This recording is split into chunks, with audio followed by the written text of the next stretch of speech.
Regulator SEBI, and also women heading the Competition Commission of India and the Railway Board.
to this splendid evening.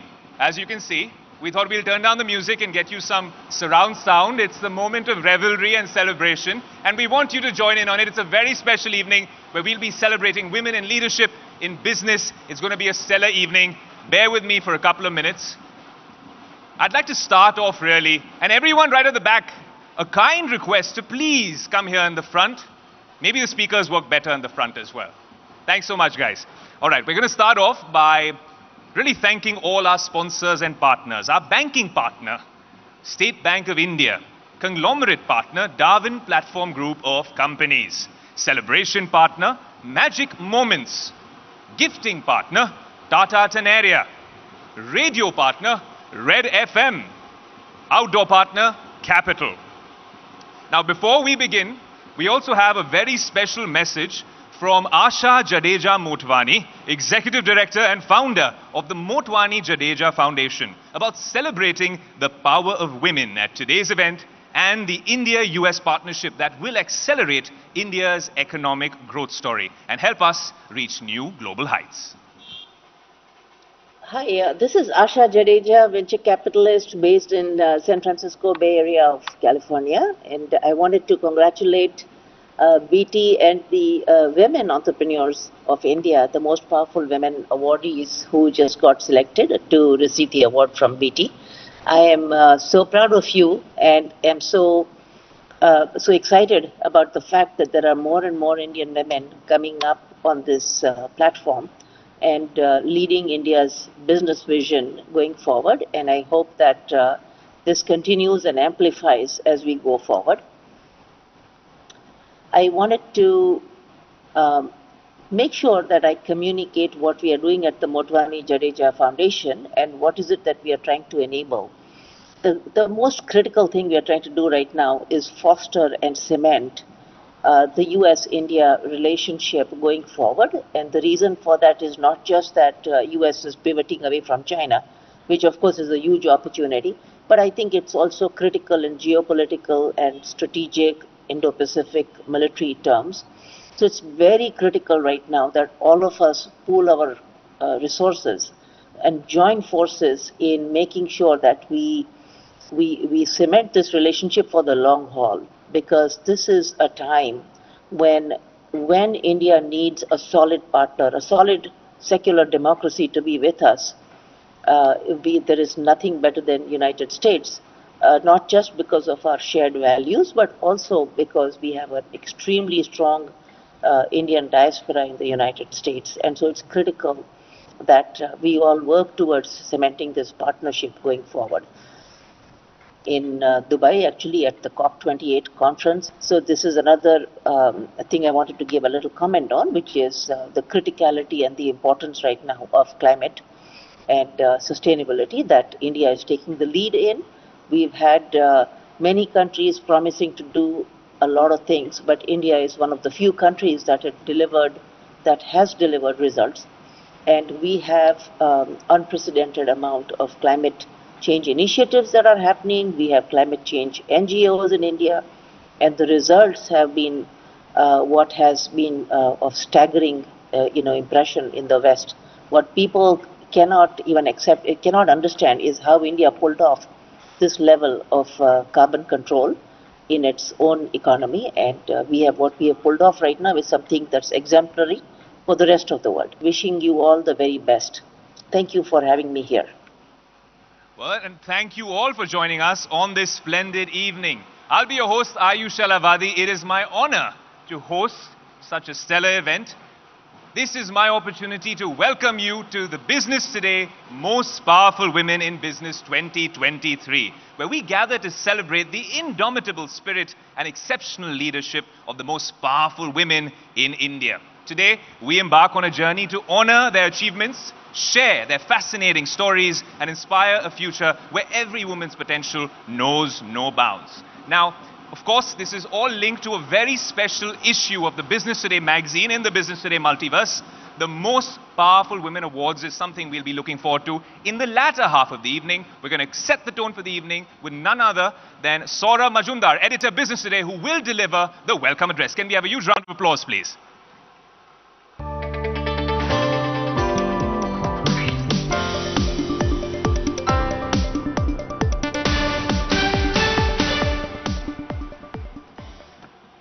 Ladies and gentlemen, on behalf of the India Today Group and Business Today, I would like to extend a very warm welcome to you to this special evening, the BT Most Powerful Women in Business Awards. This is the 20th edition of the BT MPW, as we call it, and I'm delighted to announce that this year, too, we have a glittering array of women achievers who we will celebrate today. As India marches on towards the 100th year of its independence, Indian women, who according to the World Bank constitute just under half the country's population, have been powering its growth and making an impact across several sectors. India has a woman president, a woman finance minister, a woman heading markets regulator SEBI, who we will listen to today in this evening, a woman leading the Competition Commission of India and the Railway Board. Women are also playing critical roles in India's ambitious space program. And these are only a few examples. Today's Indian woman is keen to break barriers and carve out her own niche, and we are increasingly witnessing several such examples in the world of business in particular. Many women are shattering stereotypes and coming into male-dominated sectors and doing extremely well. Women are setting up multi-billion-dollar startups, which are becoming benchmarks for other women to follow and give shape to their dreams. It is in this spirit that the MPW listing, the result of several months of painstaking work by Business Today's journalists, brings to you names from a wide range of fields: regulation, manufacturing, pharma, entertainment, the financial sector, and many others. This list is a mix of continuity and change. This year, we at the MPW list consists of 56 achievers with 7 debutants, 4 comebacks, and 40 repeat winners from last year. This year, there are 6 winners who moved to the MPW Hall of Fame, having been MPW winners 7 times. As more and more iconic repeat winners move into the Hall of Fame, newer faces will come into this list. This year's list also has 5 global winners, Indians who have made the country proud with their achievements on the world stage. I would like to emphasize that in a country as large as ours, this list only serves as a representation of the kind of impact women are making in multiple fields. Even outside this list, there will be several who are making a deep impact in the sectors where they operate. I am sure subsequent editions of MPW will see many of them being included. And yet, despite all the good news, India still has some distance to go when it comes to the representation of women at all levels. Data shows that the number of women goes down as we move up the corporate hierarchy, with many dropping off the workforce. Studies also show that while there is higher representation of women at lower levels of management, 6 in 10 firms have less than 20% representation of women in leadership roles. This must change. It is extremely heartening to see that several of the MPW winners you will meet today are playing an active role in changing this and ensuring that more women enter the workforce and also move up the leadership positions and the corporate ladder. That's exactly why we are proud to call them the most powerful, and much more power to them. Thank you very much.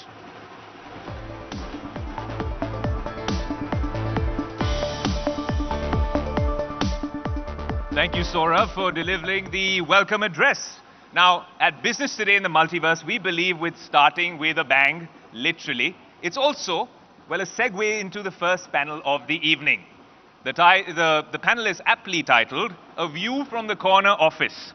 In this session, with top women, CEOs and business leaders, we'll explore their diverse leadership perspectives, the power of mentorship, intricate strategies to prepare the next generation of C-suite leaders, and the profound insights that have shaped their successful journeys. Let me welcome on stage our panelists for the evening.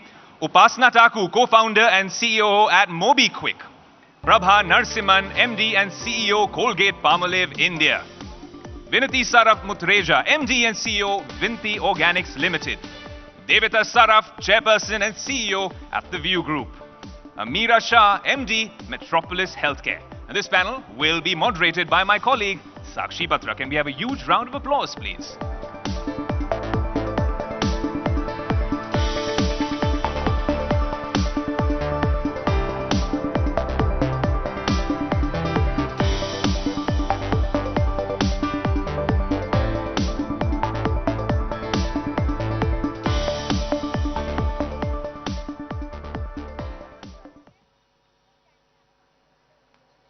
evening, everyone. And thank you very much, Ayush, for that. Well, just like how Ayush mentioned, the first panel this evening is to all about understanding how the view literally is from the corner office. And on my panel this evening, I have truly the most powerful women in business. Ladies and gentlemen, please give a big round of applause to all my panelists. These panelists have truly displayed exemplary leadership in their own walks of life. And today, I'm going to try and understand from them how your journey has been literally as you move to the corner office, the hard work, the sweat, the tears, the challenges that you've met on the way, and the learnings that can inspire all of us as well. So let me kickstart by you, Amira. Tell me what the corner office is truly like and how your life at the corner office is. Um, thanks for having me here. The corner office is always this noisy, number one. There's always some chaos in the office and something always dynamic and different happening. But on a more serious note, I mean, I think, as having built this business for the last 22 years, I've gone straight from being at the counter to the corner office. Because you, as an entrepreneur and a promoter who's building the business, you pretty much land up doing everything, right? There's no structured training program that I've sort of gone through or levels that I've gone through. So I've been at the customer desk at the front end dealing with consumers. At the same time, been the person picking up furniture and moving. At the same time, you're making decisions which are going to impact, thousands of people. So I think the ability and the adaptability to do anything that you need to do for your business, I think is obviously a very critical part of being a leader. And walking that talk is very important. I mean, I think the journey has been exceptional. It's been a full roller coaster ride. And that's what I've loved about it. It has not been a straight line at all. There have been, boardroom battles. There have been 3 rounds of private equity. There's been a public issue. There's been in the 4 years we've been public, we've had a roller coaster ride because we had COVID and then no COVID. So it's been quite crazy. But overall, I mean, I wouldn't change the roller coaster experience for anything, because I genuinely believe that the biggest learnings and the wisest things to learn are really when things get really tough. And honestly, I've had to dig very deep in myself at the tough times to find the grit, the strength, and the sanity to just stay through the chaos. And that's actually been the biggest thing that's helped me grow. Fair enough. Prabha, let me take the question to you. What are the key challenges that you've seen along the way when you've reached the corner office, how you navigated through them, all through your career, and now how is life? Good evening and thank you for having me. It's really a pleasure and a privilege to be here on this panel. I've actually had the opposite experience because I've had the joy, the whatever else of being in the corner office only for the last year or so, having worked for 22 odd years before that. So I think the couple of lessons that I've learned along the way, I think firstly, one must be clear in terms of where your passion and purpose lie. And it sounds like a truism, but actually you end up doing your best work when there is alignment between your passion, purpose, and what you do. And I've been truly fortunate to work for 2 companies that have helped me to do that, whether it's Hindustan Unilever or now Colgate. I think the second lesson that I've learned along the way actually is, if as long as you're getting better every day, and you're enjoying what you do and you feel like you're personally expanding your capabilities, eventually you will get where you're meant to get to. And I'm not sure, people often ask you the question of where do you see yourself 5 years from now and so on. I find that question extraordinarily difficult to answer and extraordinarily difficult to plan. And so I think more, a day better than yesterday kind of approach has worked for me. But so far the year has been fun. Wonderful. Viniti, how is the view from your corner office? And tell me the biggest or the most challenging part of being at the corner office for you. So, my story has been slightly different. I joined my father's company. I'm a second generation entrepreneur. It was a very, very small business when I joined. Just to give you some perspective, we were making one product, selling it only in India. doing about, we were listed then, market cap was maybe about 20 crores. Today we do more than 30 products, supply to 30 countries. We are, I mean, we are we trade at somewhere around 18,000 crores. So that's been the journey really for the last 17 odd years.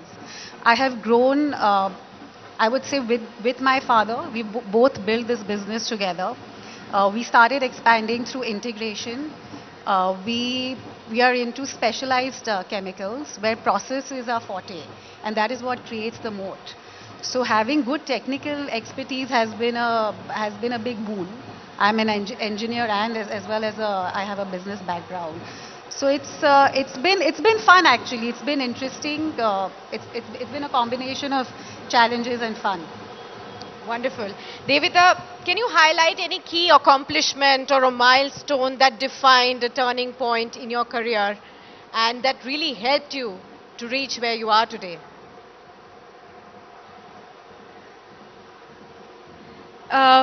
Well, I started my company 17 years ago, and I've been sitting in the corner office with a nice view literally for a long time.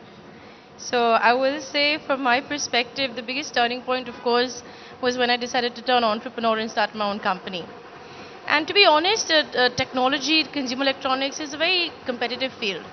Of course, there are not that many women in it, but that also gave me a chance to redefine the industry.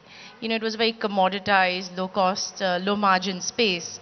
And coming in as an entrepreneur, I said, what is it that I can bring in as a woman entrepreneur that makes this business different from most of the competitors in the industry? So every time I see that the industry tends to either commoditize, or there are people who are trying to disrupt it with low prices, or there are too many foreign competitors coming and crowding in the market, I think each turning point is that I bring in as a woman entrepreneur to define what us and the industry should do competitively and creatively for the customer.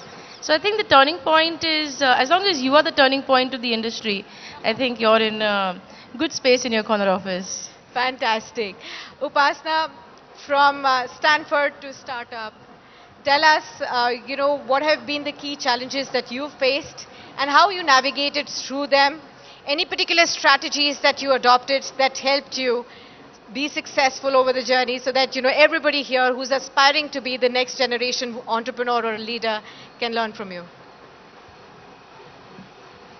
Well, firstly, thank you for having me here. A very good evening to everyone.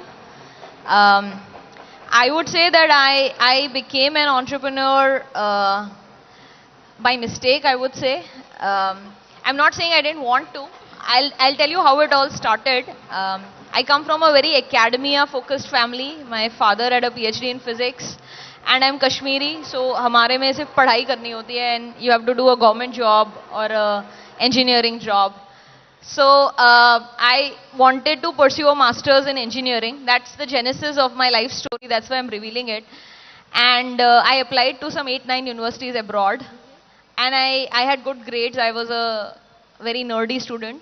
So I got admission to all the universities except the one that I wanted to go to, which was Berkeley. I didn't get. But I got an admit in Stanford, which was very surprising for me because I had not studied from any IIT. And typically they had never admitted anybody from India in an engineering program who was non-IIT. So that created a challenge because being from a extremely middle class family with both parents being teachers, it was impossible to afford even 1/4 of tuition fee. And so there began my first journey of hustle, which my sister pushed me into. Her idea was that you have to fly to US anyway, visa bhi hai, admits bhi hai, so why don't you fly first to San Francisco and try to hustle a scholarship. If you get it, then fine, otherwise you can go to any of the other schools that you have admits in. So I went there with my first flight ever is a 24-hour flight. I don't know anyone. I don't have any family, relatives. And very interestingly, I asked a lot of Indian students to help me, and I did a lot of door-to-door marketing of myself to all the professors. And long story short, not intending to bore everyone, at the end of the 29th day, I was finally able to hustle a scholarship of 100,000 US, which paid for my entire education for 2 years. And I can tell you until then I was a very shy and not very confident person, and that was my first confidence building moment in life. That you can literally get a win out of, all indications of failure. You know, like that last over in a cricket match, you can get a win out of the last ball. And I think that is where my journey began. And so after pursuing a career in the Valley, I wanted to do something in financial services in India. So I moved back. And after working for a few companies, non-profits, for profits, I decided I must start on my own. Otherwise, I won't be able to do what I want to do. So I think that journey has been exhilarating. It's been 14 years. When we started, I don't know how to put this, but everybody said you are fools, including my own family, that India will never go digital payments. India will. So just for reference, what we do at MobiKwik is we do digital payments, we do credit, and we do all financial services completely digitally on an app. So I think it took 4 years to get the first conviction. And we did that by just building it ourselves. Just me and my co-founder working from a dining table, 2 laptops, and putting together our own savings. And I want to tell you that by the time we were at the 3-4 year mark, we had like 1 million users. We were revenue and cash positive. We had employees that we were able to pay salaries to, and we were one of the early recipients of RBI's prepaid wallet license. I think that was our first moment of conviction, that अब कुछ बन सकता है, और तब से बना ही रहे हैं, अभी चल ही रहा है. चल ही रहा है और बहुत बढ़िया चल रहा है उपासना, because I can say it with confidence that everybody present over here is using some or the other form of digital payments. Are you? Yes, everyone is, and it's a big kudos to companies like you and people like you. So thank you for bringing the ease of digital payments in our lives. All right, Vinati, I wanted to understand from you. You know, you belong to a company which was completely male-dominated. Never heard of a woman leader in that space. Chemicals as a sector was seen as a boring sector, maybe a polluting sector. But, you know, I want to understand from you, how did you manage to change the stereotypes around women leaders in that area? Well, you are right. Manufacturing and chemicals, especially in India, is very, very male-dominated, especially at the top. Now, what I found interesting was because we export a lot, abroad, if you go abroad, there, the chemical companies, you find a lot of women. And that sort of encouraged me that this is an industry where I can be here and, you know, find my ground.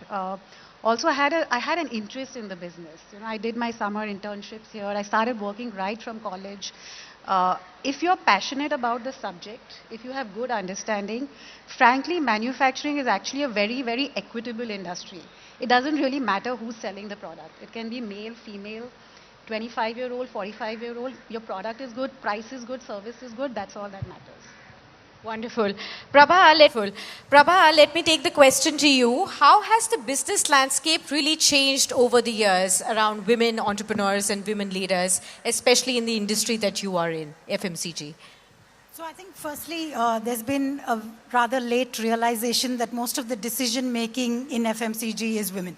So most of the products actually are sold to women, the decisions are taken by women, and I think it's reasonably logical to assume that women would have at least as good an understanding of other women as men would. And I think that realization has grown over a period of time. I think the other really good thing that has happened to the industry is that people have done some empirical evidence on what happens when you introduce diversity into a company, what happens to the type of decisions you take, what happens to the outcomes, whether it be top line or bottom line. And they have found that the more diversity you have, and you know, now when we say it, it sounds utterly like, yeah, of course. But I think for the people who did the research and they found this kind of data, it did come as a little bit of a surprise that diversity certainly adds to the quality of decision making. And over the near 25 years now that I've worked, I think this has only grown and developed, and there is now more and more acceptance. And what I think is fantastic about the country now is that we're able to drive this agenda of diversity without a compromise on meritocracy. So you have enough women who have capability, who have caliber, who have the experience, who have the skill set, and enough men, and then you have a balanced slate, and you're able to pick the best and still get to having diversity, which I think is amazing. Wonderful. Amira, share with us, you know, one of the most important or valuable lessons maybe a mentor in your life has passed on to you, which really helped you in reaching thus far, and something that you'd now like to pass on to your mentees and also to the future generation of women leaders? So I think one of the things is women in India, we're not really conditioned to do is to take risk, right? We are always protected. We are always told to take the safest way home. Don't go here, don't go there, don't do this, don't do that. 1,000 instructions and rules. And it's all to protect us, right? And it's all good intentions. But what lands up happening is, as women in our country, we don't really understand how to navigate risk. We stay far away from it because we always think the safest path is the best one. And I think finally, if you want to be a business leader, male or female, you have to be able to not only take risk, but understand risk, see the consequences, analyze it, and be able to take a decision what's best for you. So, I remember it was 2015, and I was taking the biggest risk of my life, where I took 600 crore personal loan, to increase my stake in my company from 36% to about 65%. And I was buying over the existing private equity partner in my business at the time. And it was in the middle of lots of chaos and noise. So it was the most risky situation. I pledged 100% of my business. I pledged myself. I pledged everything I owned, just to increase my stake. And I used to wake up at 4 in the morning in panic attacks, right? Because I was like, what am I doing? Like, it's not only if this fails, it's going to be me on the street, my parents on the street, my employees on the street, everything's gone. It's the biggest punt I've ever taken. And I remember I was talking to somebody who I have a lot of respect for, Deepak Parekh, and I was chatting with him. And he gave me some very good advice. And he said to me, Meera, you do what you want. In fact, you take whatever loan you want. I believe in you. I think you can pull this off. While most other people told me, don't do it, you're a fool. He said, the only thing I want you to do is take 25 crores out of whatever investments you have, or from the business, or from, whichever way you can, and please put it aside in secure liquid funds and FDs and whatever. And I did that because I had a lot of respect for what he told me. And the minute I did that, it actually allowed me to take more risk. Because the funny thing about risk is, when you have a net and a little bit of a security blanket, you can actually leap even further. But when you have no safety net and no security blanket, it pulls you back actually from taking risk. And that was a really interesting and important lesson to learn. Absolutely. Devita, in terms of taking risks, I think you have taken many risks. At the age of 17, when you took the plunge and wanted to revolutionize the TV space, which was largely dominated by foreign players. So you were head on, not just with domestic giants, but also international giants. Tell us how your journey has been. What was the biggest challenge for you? How did you build a support network for your own thoughts and beliefs, both within the organization and outside as well? Answering my life journey in one question is going to be a little bit tough, but I'm going to give it the best shot I can. So essentially, I come from a family business background. I grew up seeing my father as an entrepreneur. He is the founder of Zenith Computers. And I grew up in an environment where my brother and I were both treated very equally. It was quite a gender-neutral upbringing. It was not this mindset that, oh, there's a son and so he's going to take over the business. So both of us were trained from being in business from a very young age. And when I was 17, actually I decided to move to California, to Silicon Valley, because what was happening is that was the epicenter of all the technology in the world. And back in the 90s and early 2000s, one of the very common themes everywhere was that, these MNCs are coming, these foreign brands are coming, and they are going to destroy Indian businesses and Indian entrepreneurship. So this was the dialogue that was happening at the business level and also from the consumer level, where people were like, oh, something foreign is better. And I realized that there is a lot of change that I need to bring in, because you cannot have an Indian economy that is dependent only on foreign innovation and foreign brands and us be the sort of back end of the world. So I decided, let me learn from the enemy camp literally and go to the US and see what is it that these foreigners do so magical that they bring into businesses that all of us want to lap up whatever products they bring to us. So I spent my time in California, worked out all those relationships, which then I brought into the company that I started. So actually the company that I started, View Televisions, the vision was to build a high-end electronics brand.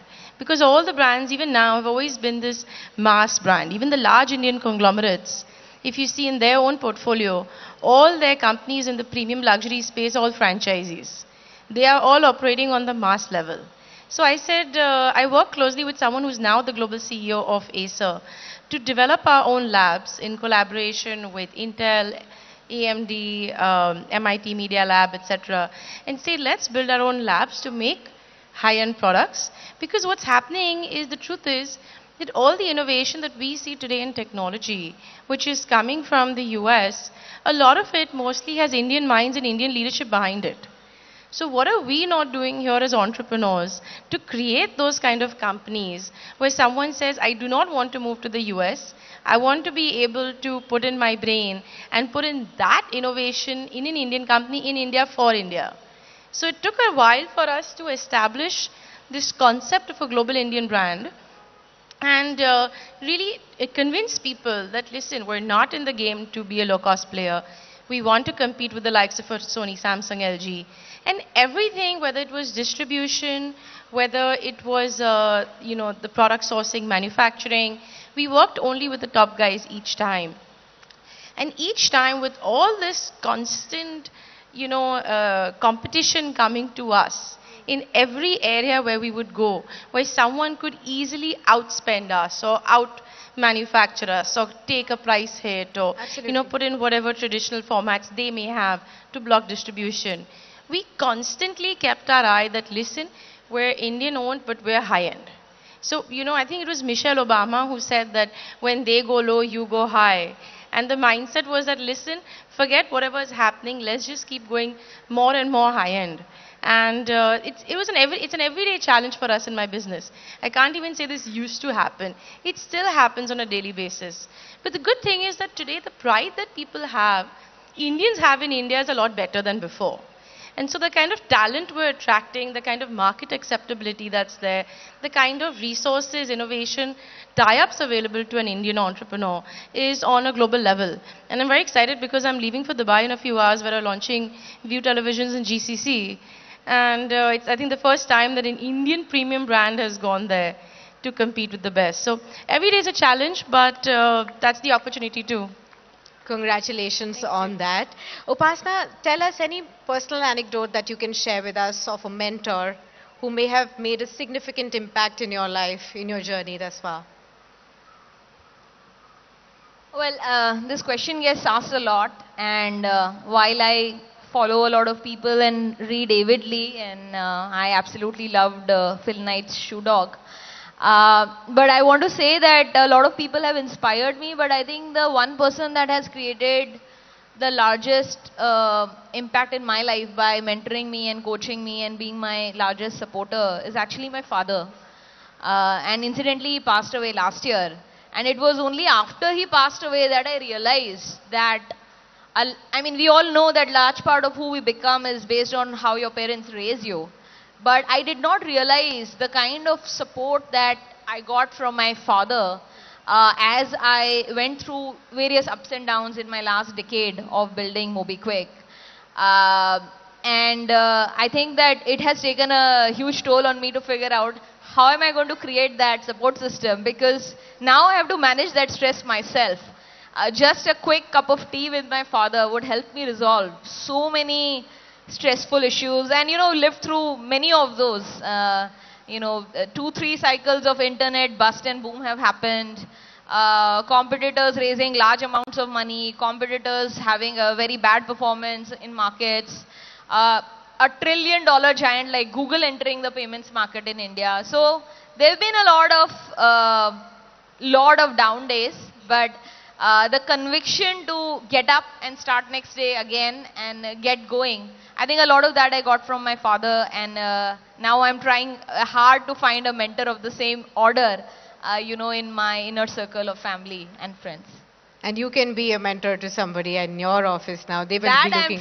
That I'm trying very hard, because one of the things that I learned from my late father is that he always found time to help people, regardless of whether they were in his line of work or not. So I do try to give time as much as possible, especially to young female founders. And I can say that I'm an internet entrepreneur. So this one anecdote I will tell you. I went to the Goldman Sachs TMT conference in Hong Kong. And for the first several years, my co-founder used to go for that.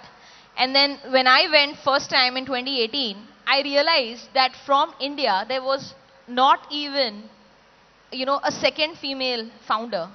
And I'm not trying to say this to brag about me. I felt so bad. It was an army of men from the Indian contingent. But China had so many women founders. And it sparked something in me. So I started a very small WhatsApp group. And since then we've been adding at every event, and I'm going to add many more that I find here. So we are now, I can tell you, almost 200 women in tech that are there. I am very happy that India is seeing that day.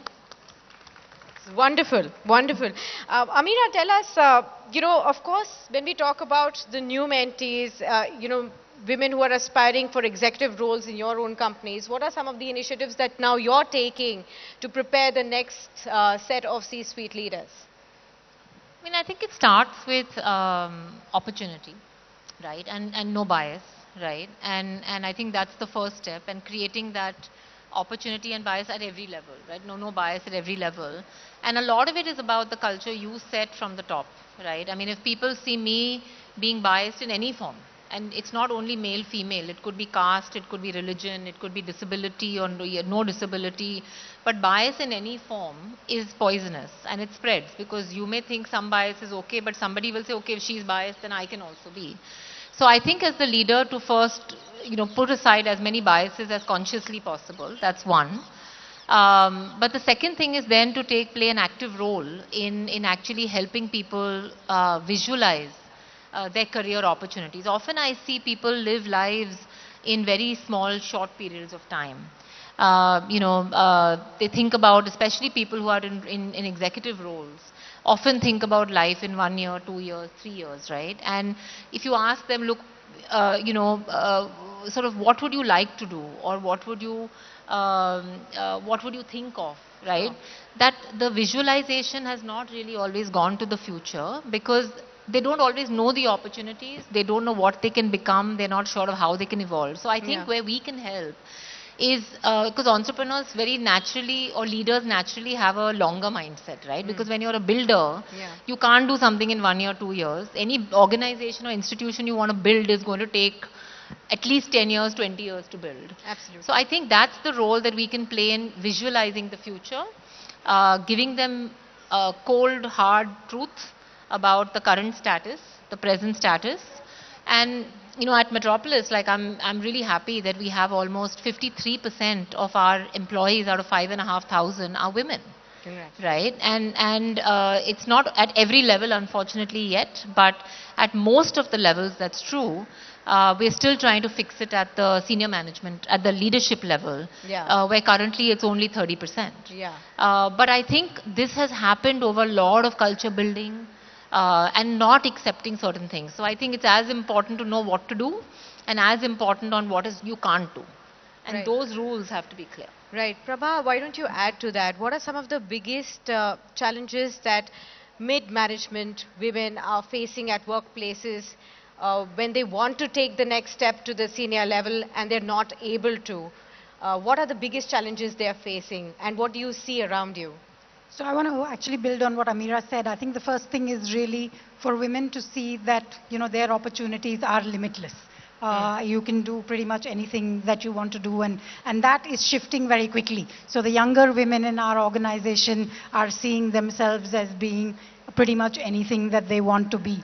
But however, there is a biological thing to being a woman, obviously. And the two areas in which we find a significant drop-off are, firstly, when women get married. And sometimes they end up becoming the trailing spouse, and therefore that becomes difficult. And the way organizations are dealing with this, including at Colgate, is flexible policies on where you work from, how often you need to come to office, and COVID has been one of the good things about COVID is it's been brilliant about bringing in that flexibility. I think the second thing, of course, is when you have a child. And that again puts a lot of burden, and women have a lot of self-doubt in terms of, am I being left behind? Should I be at home? There's a lot of guilt. Should I be in office? So managing that, I think, to help women to manage that from a well-being point of view, to manage that from an actual help point of view with childcare, with creches, with those kind of things, and to manage that by helping fathers also play an equal role with things like paternity leave, are really helping us to make sure that we don't lose women at these two key points in their trajectory. But is there also a fact that women themselves are not taking that step? Are they hesitant when it comes to asking for a raise, when it comes to compensation or a position? They think that they deserve it, but there is some hesitance right there. Binati, could you point out to that? I think the biggest challenge in our industry is first finding women chemical engineers. Very, very few of them opt for that field. Even if they take engineering, they end up doing IT or software. And even if they do chemical engineering, the profession of choice is to get recruited by an IT company. But that is changing slowly. Chemicals suddenly is becoming interesting. People are talking about carbon savings and green hydrogen and all those things. And so a lot of the younger lot is getting interested in this industry. And I do agree with you that the younger lot of women, they are not hesitant about asking for a raise or what they think they deserve. It's slightly the older ones that have grown up in a different generation. Okay. Devita, what advice would you give to the future generation women leaders now?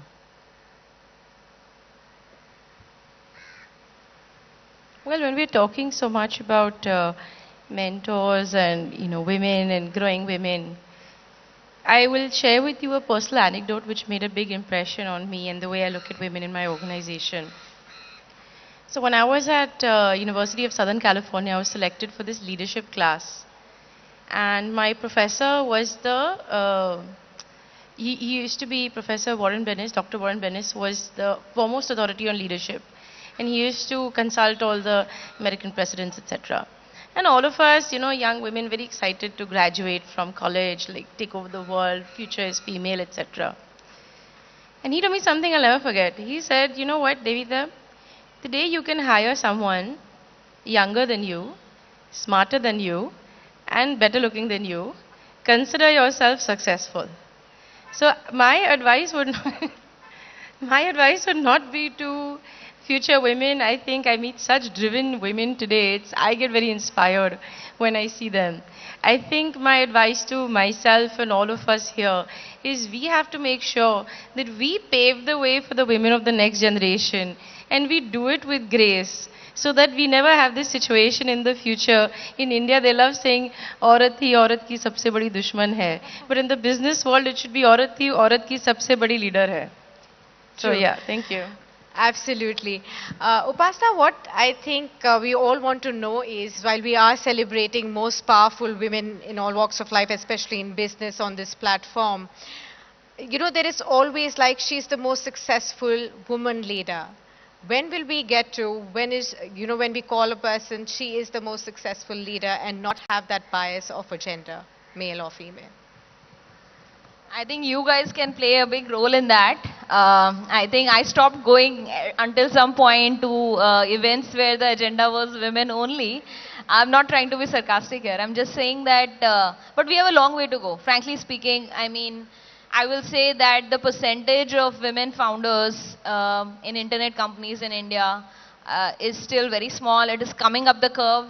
And some of my co-panelists said that younger women are more driven. They are not fearful of asking for the right compensation, the right roles. I think it's a good thing. Why do we want women to play on the back foot? They should play on the front foot. And I'm a believer in the fact that you have your passions and you have your life's wishes, and you should get to have your cake and eat it too. And which means that if career means everything to someone, so be it. If personal life means everything to someone, so be it. If balancing means something to someone, that should be their go-to. So, personally, I believe that the percentage of women participation at CXO levels as well as founder levels is still very, very poor. It's still less than 10% for sure.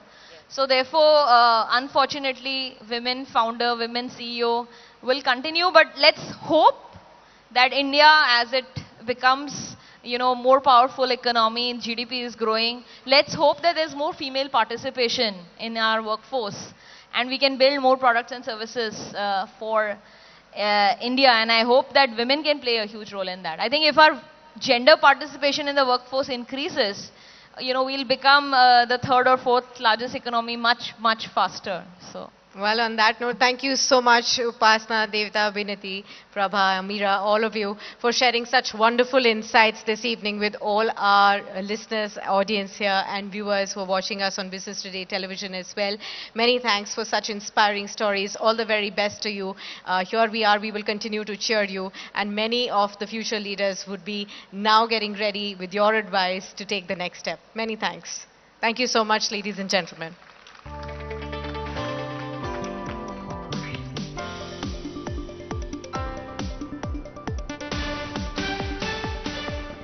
Sorry, ladies, can we request you to stay on stage? Thank you for a scintillating session. Ladies and ladies in the crowd, please, a huge round of applause. All right, I'm going to request Mr. Ambuj Narayan, CEO Tata Tenera, to express a token of our gratitude to our esteemed guests.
All right, pin drop silence. That's nice to hear because we want to reserve all the cacophony and noise for the celebrations. And this is a night to celebrate women in leadership.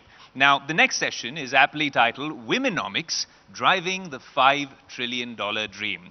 In this session, we will delve into the pivotal role of women as catalysts for propelling our economy towards the ambitious milestone of $5 trillion, exploring how women can lead in an era of shifting geopolitical, financial, and technological forces. Now, I'd like to call our panel on stage. Ashima Goyal, member, RBI's Monetary Policy Committee. Anupriya Acharya, CEO, Publicis Group South Asia. Radhika Gupta, MD and CEO, Edelweiss AMC. Padmaja Chundru, MD and CEO, National Securities Depository Limited. Vibha Padalkar, MD and CEO, HDFC Life Insurance. And this session will be moderated by my colleague Saura Majumdar, editor, Business Today. Can we have a huge round of applause, please?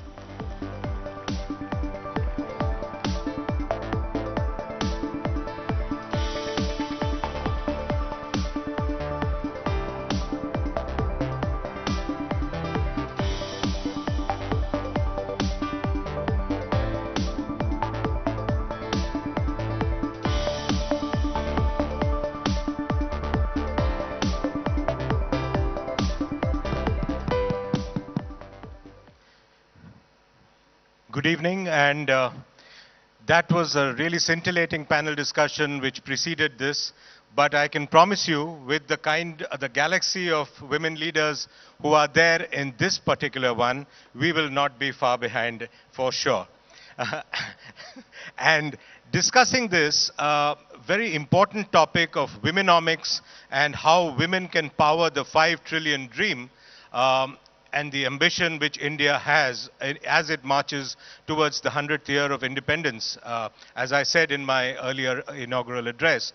I think we will discuss several important areas, among them the reasons why women can, women have not yet played that kind of important part as yet, and how it is changing over the last few years in particular, and what achievers like the ones we have with us this evening can do to make that narrative different and much, much more positive for India. Today, in fact, in the morning, Ashima will bear me out. We had the monetary policy, and the governor, of course, I will not ask you, don't worry, Ashima, I know what you want to say. We will not ask her about what transpired there. But the fact of the matter is that the governor was, bullish about India's growth prospects. They've talked about a 7% growth for this current fiscal.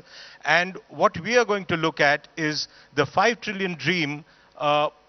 Niti Aayog, for instance, has also talked about not just development, not just growth, but women-led growth.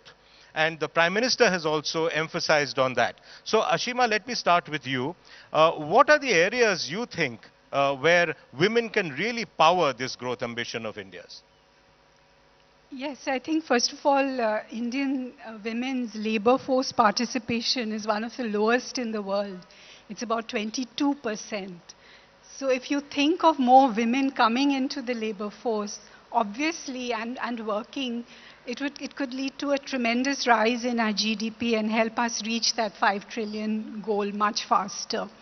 And I think another reason women's possible contribution is in the limelight these days is that the Nobel Prize, went to an economist who had studied women's labor participation in the US, and she postulated this U curve, that initially during the period when manufacturing was dominant in the US, then women's participation went down. As services went up, it really increased. So in India, a lot of our growth, as we saw in the last panel, is coming from women entrepreneurs in the digital economy. And the digital economy, moreover, helps women work from home. We saw that in the COVID pandemic also, which helps them overcome certain restrictions. And the third very important factor, I think, is social belief in women and families supporting their working and what they can do. And here we are seeing a major transformation in India. Because you go into a small city, you will see that Beti Padhao, Beti Bachao, and you see much more families. You have these girls coming from small places who are winning medals in sports, and the realization that women can do, and they need to be educated, because you need to have those skills first. So educate them, let them go out, let them work, let them develop in whatever direction, whatever their interests are. And I think that there can be a lot that they can do, and that can raise our GDP. Yeah. Anupriya, in your sector, we do find a good women representation. But how do you think overall in the economy, more and more, we talk about women participation needing to be increased much beyond what there is to power this growth. What do you think needs to be done? Where is it really not happening? What is the story, and how do you think we can power that? I'll just set a context and add to what Ashima said, and then I'll come to our industry. So it is true that participation of women in the Indian workforce is extremely low if you compare. We are today the 5th largest economy, hoping to go to 3rd largest. But if we compare ourselves to any of the top economies, be it US, UK, Japan, China, Germany, the fact of the matter is that we are way behind in terms of women participation, and she mentioned it was 22%. One of the things that, one of the positive developments which has happened in recent times is that the total fertility rate has come down. So it stands at about 2.1 now. Some decades back, it was like an average woman would have like 6+ children, or at least so the statistics said. Now that's a very good indicator that possibly, and also the ratio of dependence has come down. So that's a great place that we are in at this point, and there's a lot of potential. That being said, it doesn't linearly convert into, the opportunity does not convert directly into women joining the workforce. And the reason I say so, because clearly data shows that in the last many years, while there has been an 8-fold increase in the number of women participating in higher education, actually the participation of women in the workforce has gone down, which is terrible. Okay. Right. So obviously a lot of work needs to happen, whether it is through the government or the public sector, the private sector, startups, everybody needs to participate in that.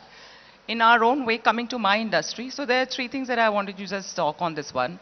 One, of course, is within our industry, if you look at, overall advertising and media, and I'll stick more to advertising, but obviously it is all part of the service sector, knowledge sector. So, I mean, within the sector, we will be employing a few million people. So that's not something that even if we have 100% women, it's not going to make that much of a difference at an overall country level. But we do our bit to do that. And so today I'm very happy to say there are very clear pointed programs that we have in our organization. And today we have 41% women. Of course, more needs to be done, and we have focus programs for that. So we are doing that. The larger part that the industry can play and is playing is how to shape the narrative. Like Ashima said, that when you go to small towns and you see girls with changing this thing. There was a time when I was a small girl in a small town. I had no idea of the corporate world. I had no idea what I would do when I get up, when I become like sort of a young adult. I saw many ads, and I remember one particular one where there was this young lady who gets into a boardroom, and it's an interview situation, and she cracks it because of course she's applied some product. But that's okay. Like, I don't remember the product. I do actually, but let it be. The thing is that, and she cracks the interview because of the confidence which she, and I was a schoolgirl at that point in time, and I looked at that and I said, I want to be that girl. Right? So what the point I'm trying to say is that advertising has a lot of influence on society and shaping narratives, shaping society, shaping communities. And that is where we proactively play a role in that. So one, internally we train our people to ensure that are constantly looking every piece with modern progressive lens. We also partner with external organizations like Unstereotype Alliance, which is powered by UN Women. So when they entered India, we are in partnership with them. We run programs which ensure that everybody is sensitized in terms of how is the gender portrayal happening in advertising and media. Are we portraying women in a positive sense? Are we even portraying women over there? We are not objectifying them and things like that. So that is the second bucket. And there's work that we do, and we train our people and inspire our people to follow on those. The third is more intense programs with our clients. So at Publicis Group, we have 500+ clients, some of the leadings one like P&G, Nestle, Dabur, Parle Products, Hero, HDFC Bank, Airtel, many such clients. And we also, to bring about change along with clients and their brands, we create positive programs on ground as well. So for example, one of the sanitary brands, we realized through research that almost 27 million girls are dropping out of school every year because of periods. And 70% plus girls are not even aware of period when it happens. So through the, obviously education program, ensuring that that chapter is taught, the chapter is brought back into the class, and all of many such sort of interventions. Another sort of measurement showed that in a year's time, 1 million more girls were able to be retained in the school. Now, it could be many other measures as well. The fact is that these 1 million girls are going to hit the workforce 10 years later, and that's going to contribute to the economy. And similarly, in other foods business, for example, and after this, in other foods business, for example, it was very interesting for us to find out that there was a backward integration with the farming chain, obviously, for the food product. And we realized that actually 71% of the farmers in a lot of these villages were women, because the men had gone to town to do work as drivers or as laborers or participate in logistics and other areas. And so it is a women workforce, which are 71% is being driven by women. So now we are partnering over there. They don't have the same rights as farmers because they are like tracked as farmers' wives and doing some work in that. So increasingly, we are working with our clients as well to ensure that we are able to make our small difference to get women to participate in the economy. Radhika, let me come to you. I mean, a lot of young women who look at making careers, whether it is in finance or everywhere. I mean, they look up to people like you.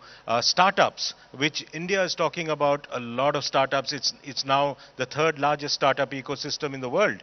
And yet, this constant refrain, even now, while things are changing, but there is this refrain of women still being discriminated against when they look at, approaching funding, women-led startups not getting enough funding. And that, is another important engine of growth. Talking about the 5 trillion ambition, if you do not have women-led startups literally taking a lot of the, the load of taking that the economy forward, how does that work?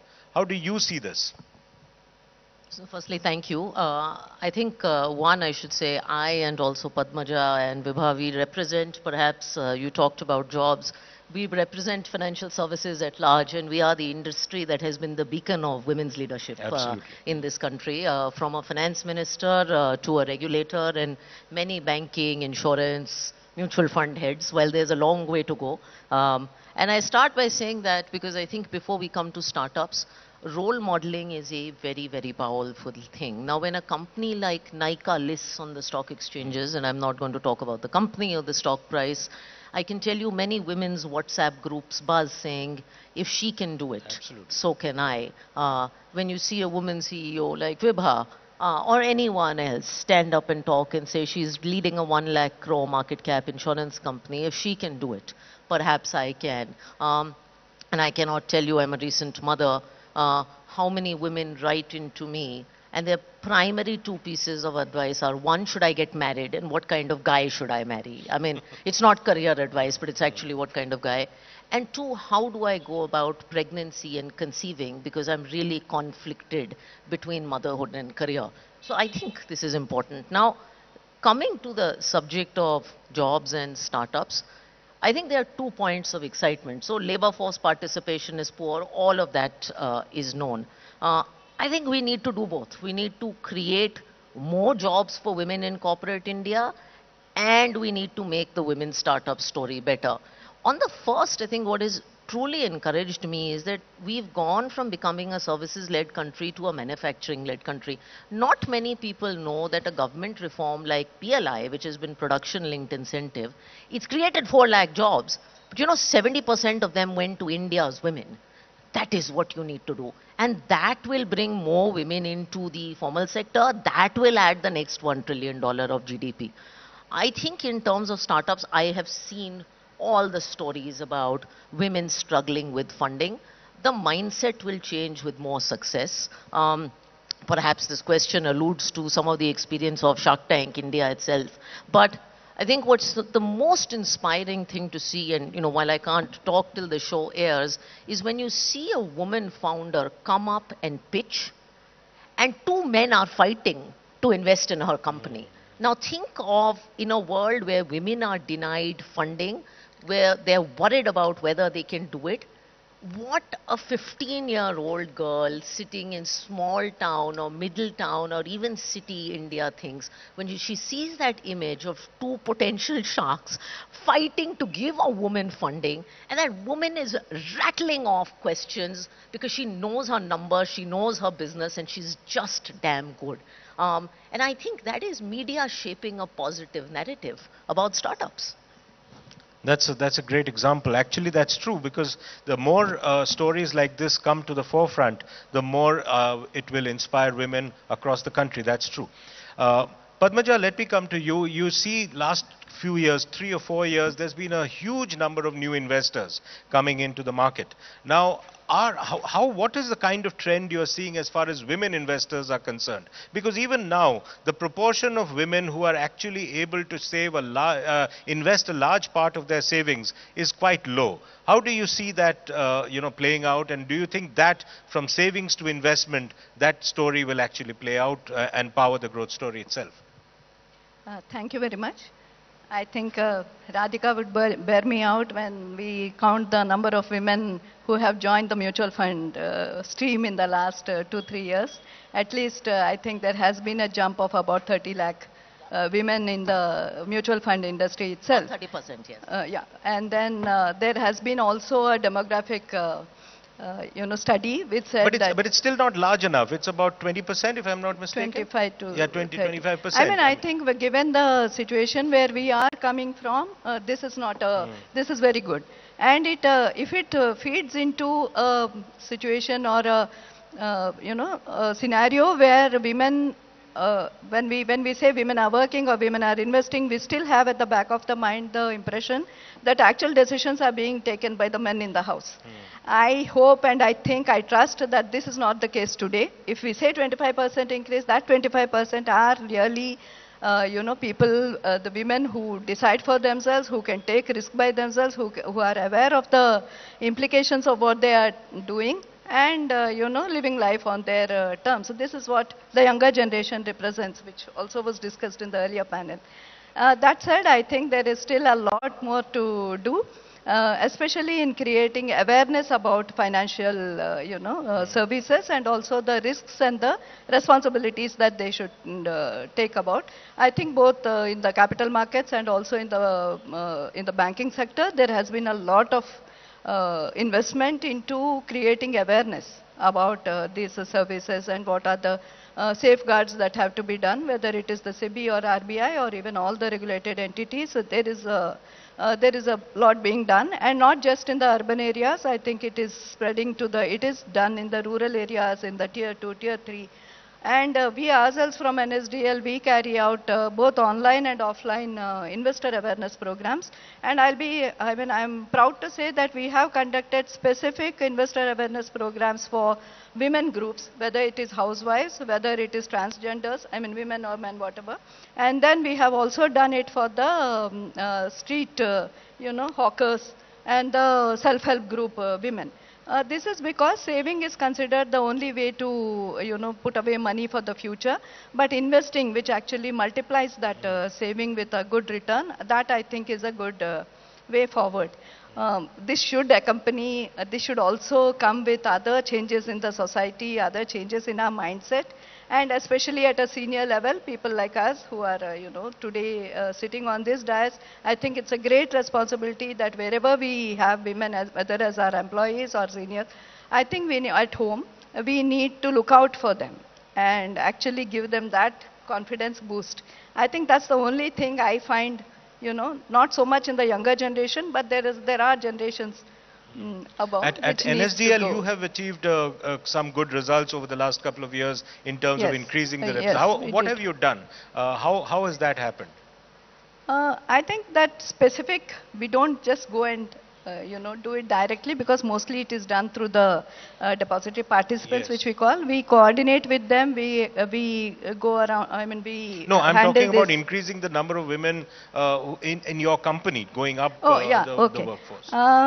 In the last 2 years, the percentages, it was 17% or so when 2 years back. Today, I'm proud to say that thanks to the efforts, it is now 26%. It can be much, much better, 50 being the minimum. And this is across all levels, right? Yeah. Again, I think whether in banking or even today in NSDL, the numbers at the lower levels are much higher. Yes. And this is in banking also we found, whether it was SBI or in Indian Bank, we found that the numbers at up to the middle management somewhat decent, reasonable, but beyond that it tapers off. Various reasons. I think we have all the reasons we have been talking about. The same thing applies here. At least in NSDL, there are no transfers. In banks, there were transfers also. I think what we did is we made sure that we cannot discriminate on any gender or anything. We have to have meritocracy. So when we recruit people, the one guideline was that if there is a vacancy, at least 4 or 5 people should come for the interview, and in that at least 50% should be women.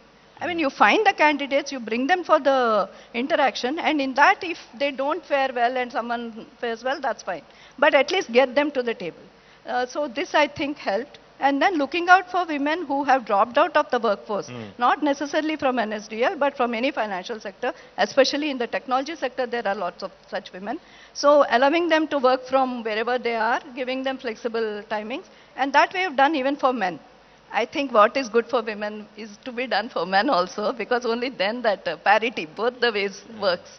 So these are some of the measures we took. Vibha, you've been listening very patiently as the others have spoken. Let me come to your sector in particular. The number of policies issued is also not a very healthy figure at this point to women. In 2022 data, if I'm not mistaken, is about 35% policies issued to women. What is the problem there, and how does that made to grow? How do you think that can be powered and increased as more and more policies can be issued to women? See, this is a much more systemic issue, I think, as to why it is what it is. That it might have been 30%, now it's 35%. It's still, it should be more than 50%, just to reflect, the 50-50 or thereabouts mark between a male-female ratio. It needs to start from our schools, wherein both boys and girls are taught 101 of basics of finance, basics of saving, how does one get financial independence. Because the kernel of how one looks at your own savings, independence and so on depends on understanding. Women and men, but more so women, have woefully little understanding of basic concepts of how much do I need, where do I invest. It's you transfer from your father who is a male to your husband, right? And it's just almost like the decision-making transfers. What Padmaja mentioned here, anecdotally, when we call women this 35%, usually the decision, unfortunately, is made by some male in the family. The telephone is immediately given to some male. Rarely does the woman take the call or want to engage or give you an appointment. Maybe younger women, maybe millennials, but that's still a fraction. It can grow, but that's not the case that it is today. In fact, I find bottom of the pyramid in a joint liability group, they show a lot more spunk because they need to show that spunk, right? So I think systemically a lot of things have to change, and I'm a strong believer that that financial knowledge, some basic knowledge, has to be made compulsory in school. Or even voluntary, but make it available. We have to begin somewhere. The other part is the entire infrastructure. When you speak with people from Delhi, ladies from Delhi today, even now say that I cannot come back by public transport back home, especially after dark. So how do you expect women to really enter the workforce shoulder to shoulder with a man if basic infrastructure still is a problem? So if you're dependent on a man, then to some extent you're also dependent, full stop, as against truly independent. So Mumbai might be different, but a lot of other places are what they are. So I think there's an ecosystem that needs to undergo change. There's nothing wrong with the raw material, as you can see in this room. But women, despite all of those handicaps, still succeed, especially in smaller towns, especially bottom of the pyramid. How do we educate our sons to respect women, to have equal opportunity, to be proud of the fact that your better half is is doing what they're doing? In fact, as we speak today at HDFC Life and all our branches, we have your Bring Your Mother-in-Law to Work Day this entire week. Right? So that the mothers-in-law see what their daughters-in-law. Of course, parents are also more than welcome because they're someone's mother-in-law, someone's parent. But doing some of this to see how what is your daughter-in-law doing, how does she add value, how is she recognized in this workplace, and a little thank you kind of a program for them at grassroots level. So a lot of things need to be done, but raw material is absolutely fine. We are running to the end of our time here. We just wanted to get a sense from the panel, very quickly, 30 seconds each.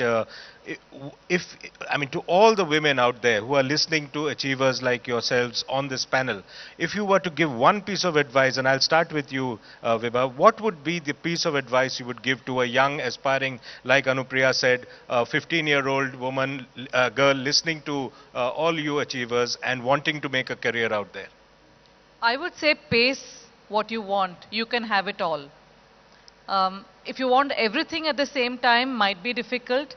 But most of us here can have it all. You can have a family, you can have a career, not just all at the same time. So be patient, pick the battles you want to fight.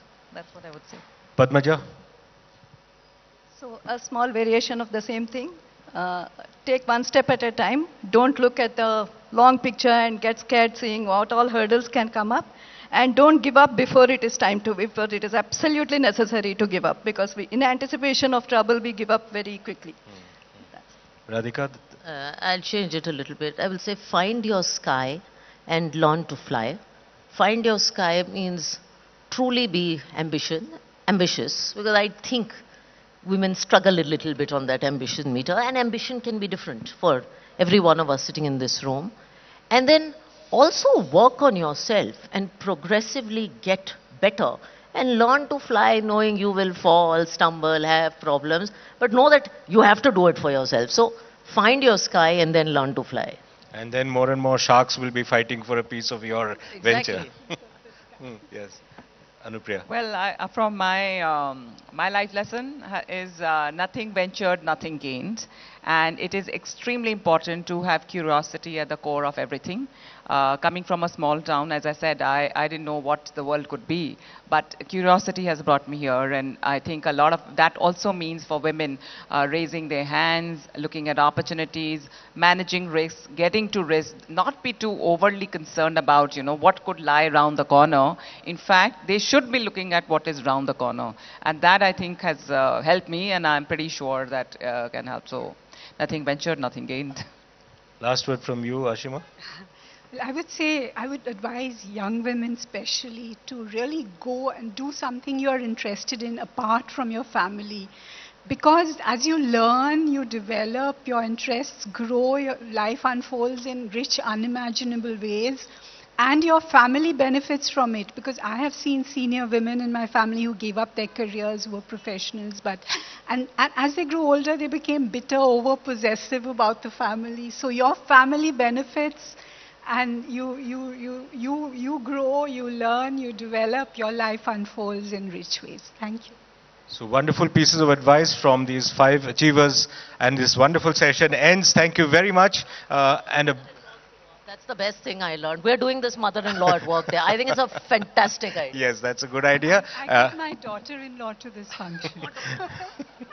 Thank you very much, and a big round of applause for this wonderful panel. Thank you, Saurav, for that lovely discussion. Ladies, may I please request you to wait on stage as we are joined by Alok Nair, COO Business Today, to express a token of our gratitude to our panelists, all thanks to our gifting partner, Tata Tanera.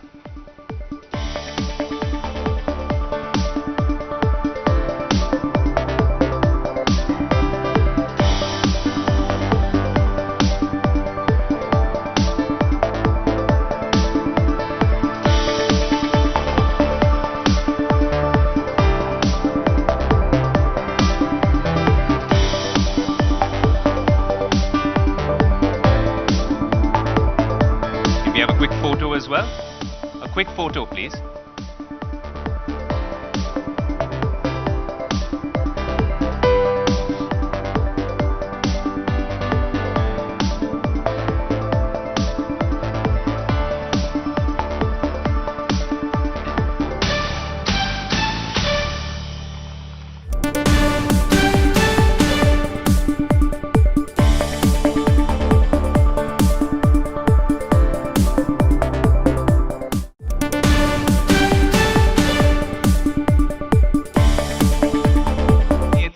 All aspects of our life, and this is a session that I am very, very keen to tune into and also moderate.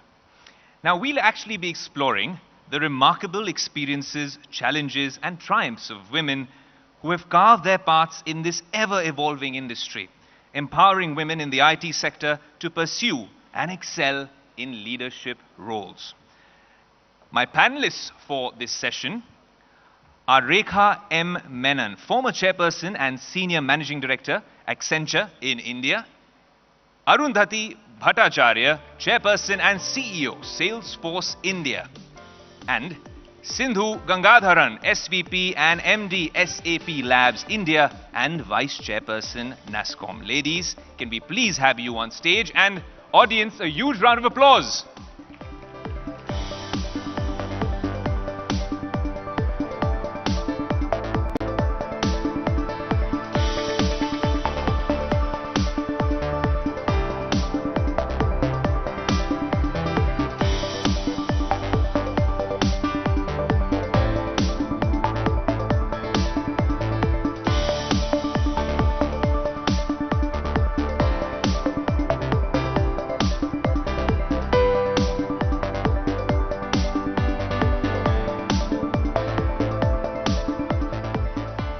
Wondering what that huddle was all about, it's because in the Business Today multiverse, we like to do things on the go, in the cloud, right? So I think I gave a little bit of a hint about being a tech geek, and Rekha took it very seriously. None of my pointers will work for this interview. We have changed the agenda of this conversation. We want to have a very well-focused, smart conversation about women in leadership, in tech, and also you're going to tell me what the next billion-dollar idea is all about, Rekha. That's true? She's not going to be revealing the secret sauce. So, Rekha, let's start off with this particular session. I'm glad there's no pressure on me to follow any pointers. But just to understand, when we talk about innovation in the tech space, and at Accenture, there's plenty of that over the past few years, and in the other roles that you've held across India Inc., I want to get to the bottom of what is it a problem, since we were discussing it 5 seconds ago, is it a problem that we can attribute to culture?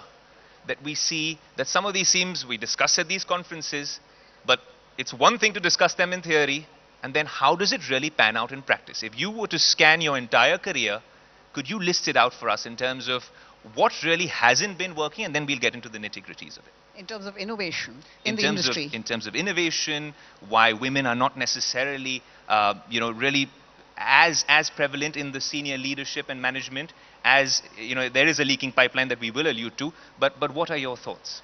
Okay, these are two very different questions. Yes. The first one is innovation, which I'm sure all of us can answer.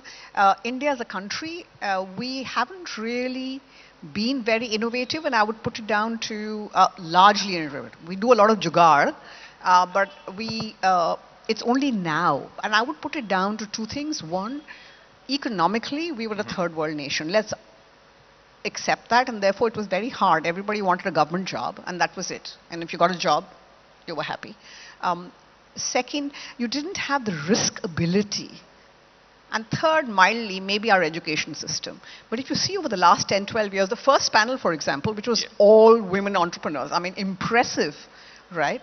That has shifted so dramatically. So that's the big shift. Sure. On the technology industry, what was your question again? All right, we'll delve into that as well. But, it's interesting you're talking about that the risk-averse sort of mindset. But then there are several impediments when it comes to the growth of women in the sector as well. Have you seen that sort of glass ceiling being shattered over the years, Rekha, that in the last 5 or 10 years especially, and now when Gen Z is entering the workforce, have you seen things changing for the better? So in the technology sector, certainly. Yes. We are the largest employer of women, bar none, right? And that has come about, one, because of the nature of our work. Two, I think it was just sheer talent shortage, and therefore you got who you could through the door. That has shifted fairly dramatically. I can't say that through my journey. When I started in manufacturing, I was the only woman on the shop floor. There was not even a loo for ladies. And I had to take the production manager's jeep and, go to his house. So that has shifted. I wouldn't say that for the rest of the workforce, for the organized workforce. We are not even talking about the unorganized workforce. There's still far too many women who are not in any kind of leadership positions, and we need to change that, and we can talk about that. All right. Sindhu, it's lovely to see you here as well. The last time we met was at the Tech Today Congress. And there's something that really stood out from that conversation. We were talking about a hybrid workforce, and that was one of the impediments that could be solved with a hybrid form of work. But since then, Sindhu, it's a mixed bag of responses, because a lot of companies have asked us to come back to office, and a lot of hybrid systems have been tossed out of the window. That was something that we had figured out as a solution, but it seems like a new problem has come up, because hybrid and work from home is not necessarily working for a lot of tech companies and companies at large. Will that continue to be an impediment, especially for women in their mid-career stage, and some of the things that you'd like to allude to as well? No, first of all, it's great to be here, and I was just totally blown away by all the conversations that happened earlier on. And many times, right, these conversations happen in a room full of women, but I think there needs to be a lot more men as well, who listen into some of these conversations. But that's why they put me on this panel. Yeah, I know, you're here, but we need a lot more. But to your question on hybrid working, see, I'll go back to that question you asked, Rekha, around innovation, right? Because a lot of the companies which are product-led companies like ours, for us, it's super important that we have our people together, because we all know that. I mean, many of the startups were also here. All those brilliant ideas don't happen just in the confines of your room and your home, right? Of course, they can happen. But especially when you're talking about large-scale products that you take to market at scale, it's super important that to kind of drive and inspire that innovation, you need people at least to come together once in a way. But flexible working is here to stay. I mean, it's not going away at all, right? And it gives a huge opportunity for us in the tech industry to really tap into talent that exists across the length and breadth of the country, which today a lot of women, or even for that matter men today after post-COVID, find it a bit, hey, it worked from my hometown. Now why should I move back to the headquarters or anything of that sort? So again, I'd say it depends on the roles. It depends on what exactly is the nature of your work. Of course, we're talking about scaling the workforce. I mean, today, if I just look at the sheer numbers, right? I mean, we are the top 3 countries in the world which produce the maximum number of STEM talent. 43% of that STEM talent is women. But when you talk about hiring women into the workforce, it's just 19%, unfortunately. So still a long way to go, right? So flexible work, of course, addresses that to a great extent. But I'd still stick to the fact that when you're driving and thriving with innovation, it's super important that people come back together. Okay. Since Rekha spoke about frugal innovation or jugaad early on, I'm not sure it gets the right flavor of jugaad, but I'm coming close. But Arundhati, I'd like to really ask you this one. I'm going to really throw in a few statistics and then get your thoughts. 30 to 40%, I think 37% of women joining the workforce here in India. When you go into senior management, C-suite, we're seeing, what, 4 or 5%. There is a problem in that pipeline, and we will be touching upon some of the reasons that happens, but what are the, from your understanding of the banking space and now of a private company that is really innovating, what are the real challenges there, Arundhati? And how can we fix them? So this leaky pipeline is something that we've been talking about for quite a while. And obviously, there's a lot of research going on also as to how best we can address this. But we are all aware that, at least in India, when I was looking at the HR portion in the bank, I'd done a survey, a small survey, to determine which were the times in a woman's career that we saw the maximum attrition. And we found that there were 3 periods in an Indian woman's career when the maximum number of people fell off. One, of course, is the childbearing years, when the child is really small. And the reason for that is there's not enough of an ecosystem that supports the woman at that point of time. The second period, strangely in India, is when your child is between the class 10 to 12. And that's when, things become really, really competitive. And the mother is expected to be the one that supports the child and chauffeurs the child around to the various coaching classes, gives them the complan at the right time, wakes them up at 3 a.m. in the morning in order to do the dumb, or whatever they call it, the practice tests and stuff like that. And they feel very guilty about not being there for the child in case the child doesn't make it. Okay? So they feel that they haven't really been there for the child and they give up. And the third period again in India is when either a parent or a parent-in-law falls sick. And that happens because again, we don't have too much of geriatric care in India. Even if it's there, it's very costly. And sometimes these are the people that have helped you stay in your career by bringing up your children. And you feel very guilty about leaving them at home with caretakers while you continue with your career. And therefore, again, that guilt is something that's very difficult for them to bear. They take a call and they give up on their career. So that's the reason while I was in SBI, I had introduced what I said was a 2-year sabbatical for both child and elderly care. Right. And actually speaking, 2 years after we have introduced this, we did a survey and we found that we had saved something like 673 careers. Okay? Wow. And I remember one lady especially, in one of my visits, she came up to me and she told me that, but for you, I'd have lost a 22-year-long career. Because my mother-in-law fell very sick, I felt extremely bad about leaving her at home, so I took a year sabbatical off in order to look after her. Unfortunately, she passed away in 3 months' time, and I'm back at work. But for those 3 months, I would have lost my entire career, because I would have given up otherwise. Now, I was, always hopeful that this is something that would be replicated across industry. It hasn't been.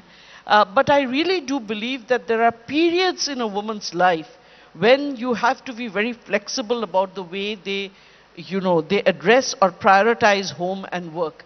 And if you are able to give support to the women at that particular point of time, they will come back and they will be extra loyal and deliver much more than they would have otherwise, merely because they understand that they have been supported during that period of time. So I think, if you're asking why is this leaky pipeline happening, the leaky pipeline is a result of the structure of society as we have it now. It's on account of the fact that people don't get enough support. It's also on account of the fact that sometimes people don't feel supported. If you look at the promotion exercises. I remember there was one time, again in my earlier organization, when there was not a single person promoted from AGM to DGM. And I remember that there was a party like this at the chairman's house, and you have a lovely lawn over there if you remember. So I talked to the chairman and I asked that you couldn't find a single AGM, woman AGM that could be promoted. And he said, yeah, but ask how many of these women have been to difficult places like Gadchiroli. And I asked him back that I agree that they may not have been to Gadchiroli. The fault is not theirs. It's you who does the posting. They don't do their own posting. And the second is, you mean to say all the 80 men have been to Gadchiroli? Have they all been to difficult postings? So, there are things, called unconscious bias, by the way. And unconscious bias training is something that I did in my current organization. It's not there in the public sector. And frankly, I was surprised to find that I had biases myself. I thought being a woman, I didn't have bias. I did have it. When you actually go through the, the entire experience, you find that you yourself have those biases. Because after all, we are products of this society. And that is something, again, when women feel they are not valued, that they are not getting, that people who are obviously less capable than them are getting ahead, they have a tendency of dropping out of sheer frustration. So that's also another reason why they drop out. So we need to address all of these. Absolutely. You touched on a couple of points, and my next question, Rekha, to you, I need a 10-second answer from you as well, just to wrap up what you were saying. A standing ovation awaiting. When you moved from the public sector to the private sector, did you notice a sea of change in that sort of narrative and culture? And that'll bring me to my next theme. I won't say that there was a sea change, but yes, I think the awareness is far more in the private sector than in the public sector. All right. Rekha, it's interesting when we talk about some of these themes. You're also on the board of Biocon, Invest India, the XLRI School of Business. Very interesting insights that would be coming from those boardrooms as well. Could you share with us if these conversations are being had seriously at some of these boardrooms and across the world when you've traveled, or is it mere lip service? So I would say if you'd asked me this question 10 years ago, the answer would be no. There were no conversations about moving women up or, other than lip service. And, when the regulation was made about having more women directors, by the Indian regulators, then you found that everybody because they had to meet the regulation, got their mother, sister, relatives onto the boards, right? And that was the way to tick the box. That has had a big shift. I mean, there's increased awareness that women bring something to the table besides, of course, the fact that they're good material. That diversity is important, that there's a contribution to it. And a lot of times the consumers are women themselves of the company that's serving them. So the conversation has shifted a lot. But there are a lot more things that need to get done in each organization because, one, there has to be a leadership buy-in to it. It cannot be an HR problem. It has to be driven by leadership, one. Two, there have to be business metrics. Just like any other metrics, this has to be measured. And you need to measure not just for how much percentage of women, because everybody feels very happy saying, I now have so many percentage of women. I'm not dissing that. But what's your promotion pipeline? What's your gender pay gap? Because there is, by the way, very real gender pay gap, right? How many women are there at the decision-making table? So metrics have to be there, policies have to change, and support systems, as you said, have to happen. Plus, women have to learn to dream. And we need to allow them the fact that they can dream big. So yes, but overall, it's very positive. The conversation has shifted fairly dramatically. And just, I wanted to add to one thing that Arundhati said about women being the primary caregivers. Arundhati is not just in India, because as part of the G20 on the Empower 20, I was leading a task force on women in the workforce. And it was surprising to me, it was learning to me, how country after country came up with women are the primary caregivers, however senior they go. Can we do something about it? I can only add to that, Rekha, because I lived in Germany for 18 years, and all our neighbors right across our street, women PhDs, staying back at home to take care of their kids. So it's not a problem that's only here, right? It's a systemic issue that we need to solve for. That's true. Sindhu, just touching on that point, there is an underrepresentation of women across corporate India and even in the world, right? And technology, though, it's very interesting. I'm not going to name one of the tech companies, but we cover a lot of technology here in the Business Today Multiverse and India Today. And whenever I interact with this massive tech company, you see that it's not just women, in the inclusion agenda, but it is across LGBTQ, right? QIA+. And it's amazing to see them wear their heart on their sleeve. Those sort of conversations are not shied away from. All of these diverse, this plethora of views that come from such an approach, do you think that, it deprives, as you're heading a top organization yourself, does it deprive the organization of growth and a unique form of innovation if this sort of inclusive agenda is not really maintained? I mean, to Rekha's point, right, why did we pass the regulation to have more women on boards? It's not just because of we want women on boards. It's because it's very clear there's enough science and proof out there, right, which is proven through research. The more diverse that you have in terms of taking decisions, driving those decisions for your organization, and having a very diverse set of people, not just women, right, every section of society. Because, I mean, for us as a product company, we are taking our products to 180 countries in the world. which means our consumers are extremely diverse. So it's super important to have that diversity in the organization to make sure that it's reflected in the products that we build, in the thinking that we have, of the respect that we have for our consumers. So it's no more a question how we should or how quickly can we is the question, right?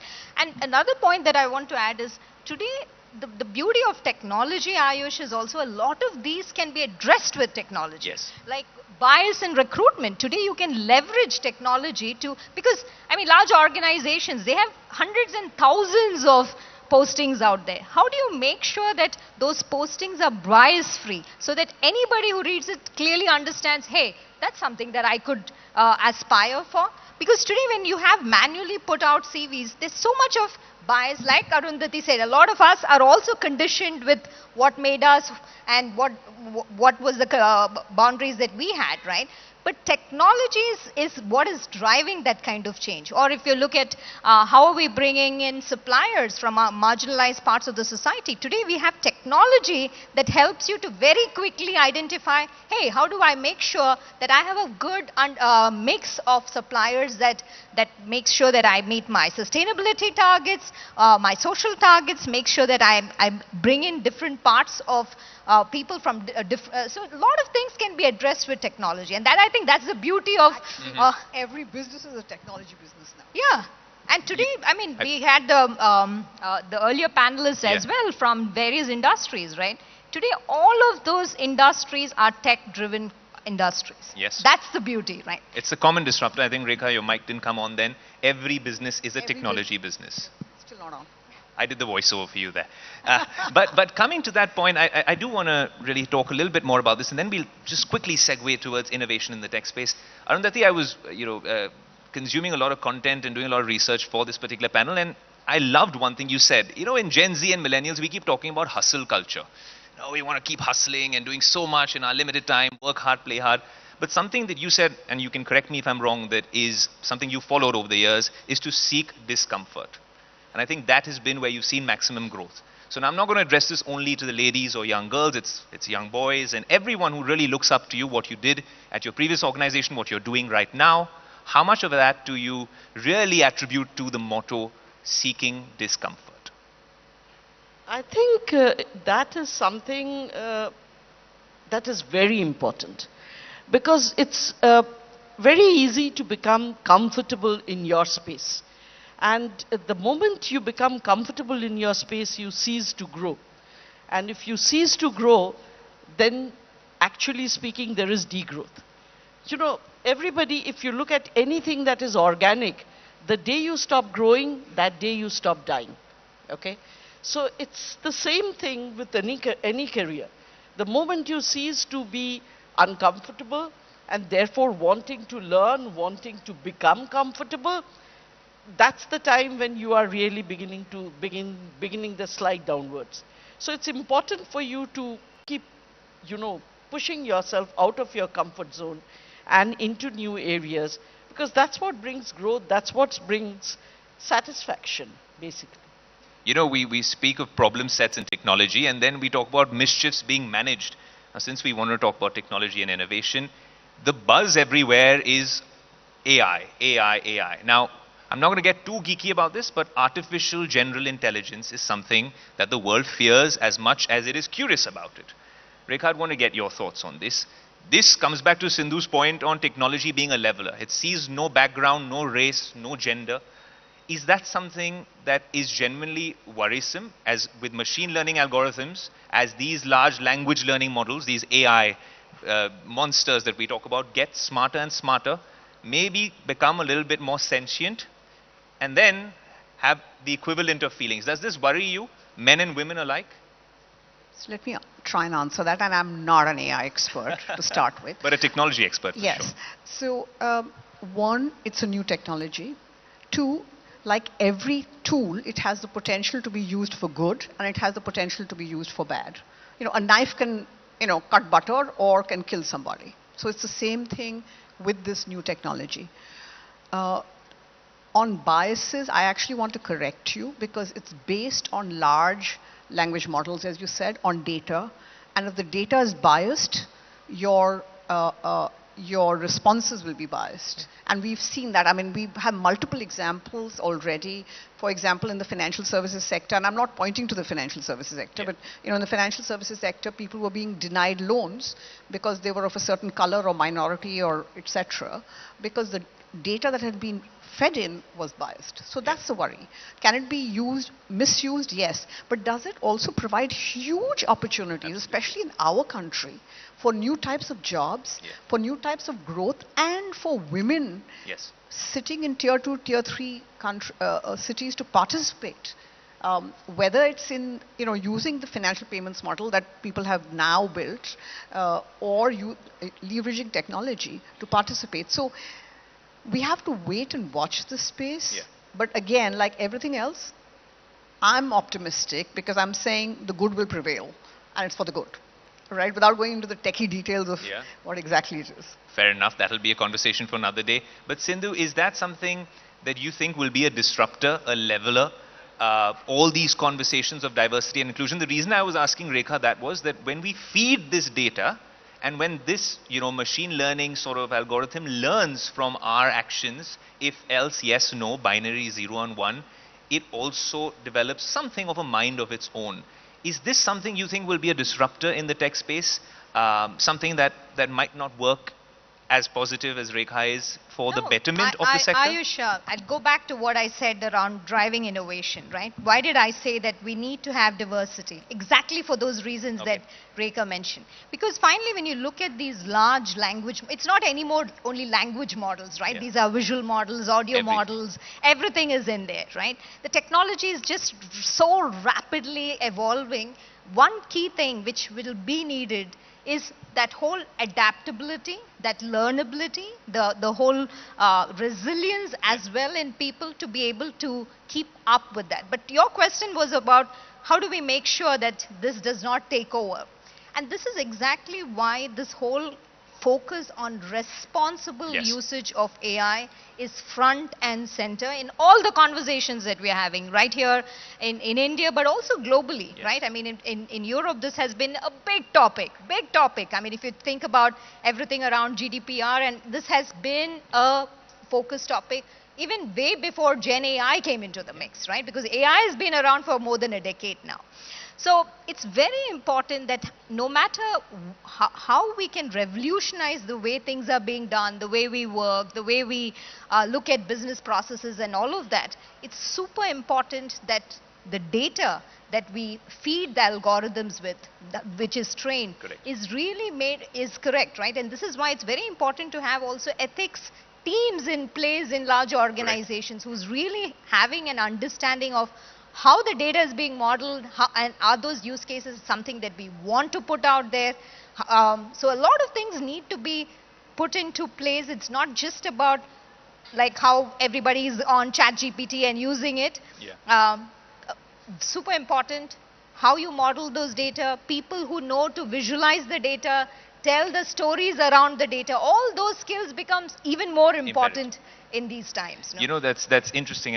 Rekha, your mic's on now this time. Could I just add one more thing to that? I think we also need a lot more collaboration between industry, government, and countries. Globally. Because this is not, this is cross-border. It transcends borders. Countries are coming together on it, but we need to, we just have to be vigilant and keep adapting, as Sindhu said. We're going to have to keep adapting. Sure. We have limited time on the clock, but I think I know the MC, and we'll squeeze in a couple of questions more. Arundhati, from your career and right from the start, when you were in college and then this amazing career that you've had over the past few years, I want to understand the importance of role models. And this is, again, our new theme, gender neutral, for a young girl or a young boy to have a role model and then to really rise the corporate ladder. How important do you think it is, especially with some of the issues that we've been talking about, to really stress on the right role models for a large set of perhaps Gen Z and the next generation coming through? So I think it depends, I don't think it's always dependent on role models. Some people need them, some people are, they would want to become whatever they want to become without even having a role model there. what the role model basically does is when you have a moment of hesitation, when you have a moment of doubt, you look at that role model and say that if that person could have done it, so can I. Correct. Okay? But that moment of doubt and the moment of fear, whatever it is, there are a lot of people who can overcome it by themselves, who can overcome it on account of the fact that they have the ability or have created in themselves the attributes that enable them to go past those things. However, you know, for the general masses, so to speak, when they are at a particular place and they are aiming for something well beyond that place, yes, it is good to have role models. But I don't think it's a must. I don't really think it's a must. Rekha? Well, the generation I come from, and Arundhati comes from, I'll speak for her too, we didn't have role models. We navigated our way through. We had nobody to follow. So it was a lonely furrow that you were plowing, and you navigated, you stumbled. So yes, my advice actually would be have a personal board. Somebody who knows you, just like a corporate board, have a personal board. I have that, which is different people who know you in different aspects of you and can give you advice. And it doesn't have to be from work. And the diversity and inclusion is a part of that board as well, this board as well. They have to be diverse. I mean, but they could all be men, but they could just be very diverse men. So it doesn't matter. Gender is not important. Sindhu, we have to ask you this. Do genders matter when you're considering role models? Absolutely. I mean, because I tend to disagree a bit. I think role models are very important. Finally, someone disagrees very on the important. panel. Not because, see, because I think she comes from no, a no, later no. generation. When I started in technology, there were no women tech leaders out there. Indira Gandhi and my mom was my role models, right? So they. But the more I work with people in the marginalized parts of the country, right? They need those aspirational role models who show them, and these can be baby steps. Women who can code, I mean, small things. You don't need to be on the massive stage or anything. But I think media has a significant role to play here, Ayush, and I want to call that out. Put out the right models out there, role models whom you want that small child sitting in some remote corner of the world to look up and like, oh wow, I want to do that. I can be that. And that's super important. So role models are very important. Okay, I'm glad Sindhu came up with that point. So there's an update to our conversation. Rekha, you want to chime in? I absolutely agree. I was just talking about how the two of us in our time had to grow up. But absolutely, if you had people you could look up to or talk to, which we got later in our lives. Yeah. And I'm speaking for Arundhati too, much later. In hindsight, Arundhati, very quickly, would that have augmented your whole growth story and your personal story if you had the right mentor at the right time? No, see, mentors and role models are different. Okay. Yeah.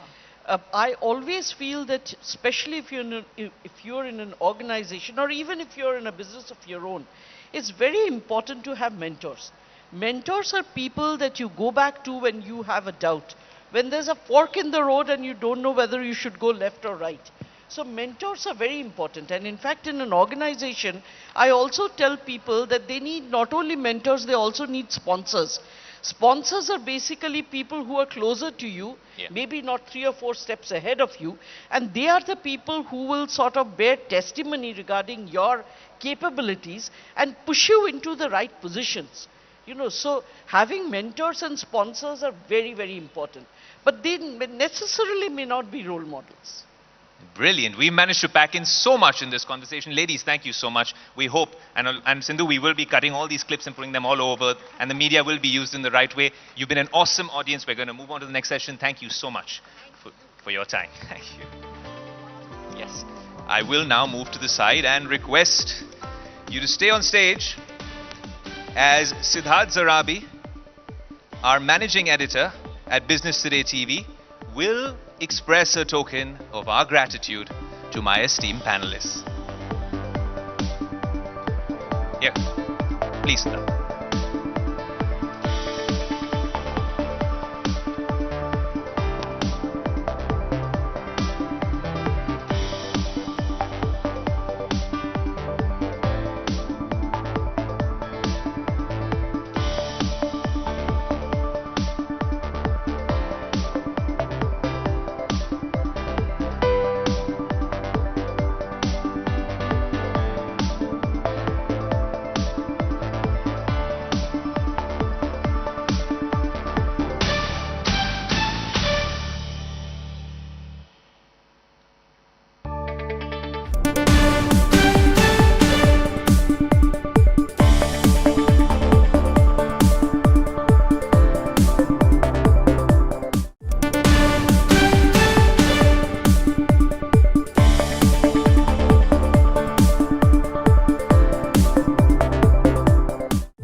journey through leadership and innovation with a very special guest.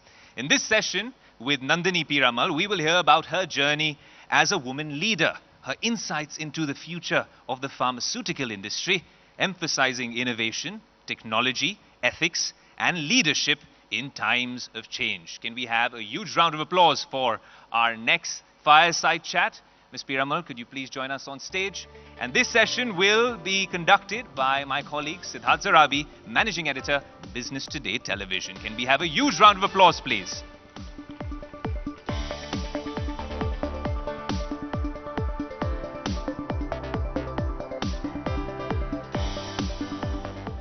A very warm welcome once again, Nandini, and to all of you who are here. The weather's improved and hopefully the conversation will also be one. Great pleasure and honor to have you here on the stage with us. And as I begin, I just want to ask you about that big question that perhaps has been asked of you many times ago. 13, 14 years ago when you started in business, you've been through many ups and downs. Today, on the cusp of 2024, when we talk about innovation, when we talk about powerful women driving change, what is that one thing that you are yourself looking forward to? I think one of the things, thank you for having me here. One of the things I would love to see the change is, as someone said earlier, we have 19% women in the formal workforce. That is abysmally low. And as a country, if we want to achieve our dreams, we need to make sure that each of these girls can also achieve their dreams. Everyone deserves a seat at the table, and they shouldn't be excluded because of their gender, their caste, their class. You credited with steering the business out of difficult times. All businesses have a business life cycle. In the challenges that you have faced in the tough phases, what's been the learning as a business leader that you would like to share with our audience here? I think the power of communication, open and transparent communication, and across the board, and you can, I think, never over communicate. I think that's one of the lessons I learned. I always thought, okay, I'm communicating enough. And then I got told by my team, I was like, no, you need to be out there communicating much, much more about where you see us, what is the vision, what are the challenges. Many years ago, when I was reading up about you, I believe you started HR appraisal, the annual appraisal process, almost 10 months before it was due. Employees of the company were then taken by surprise. What really drove that, Nandini? I guess as a company, and I think, and as a country, I think we need to be more process oriented. So I'm a believer in the power of process, and then actually that can help you scale. And is it still 10 months in advance, or is it a usual quarter in advance? I think we continue to, again, it's the power of communication and the power of feedback. So I think there's a lot of feedback that happens across the board. But I think the power of process, whether it's in business excellence, whether it's in, quarterly planning, I think that's all really important. Okay. You have a heritage, a business heritage. Your mother has done so much work and, of course, has won recognitions for the work that she has done in public health. You kind of have lived and the pharma sector all your life. Is there any time during your work days when you think that there could be life outside pharma as well?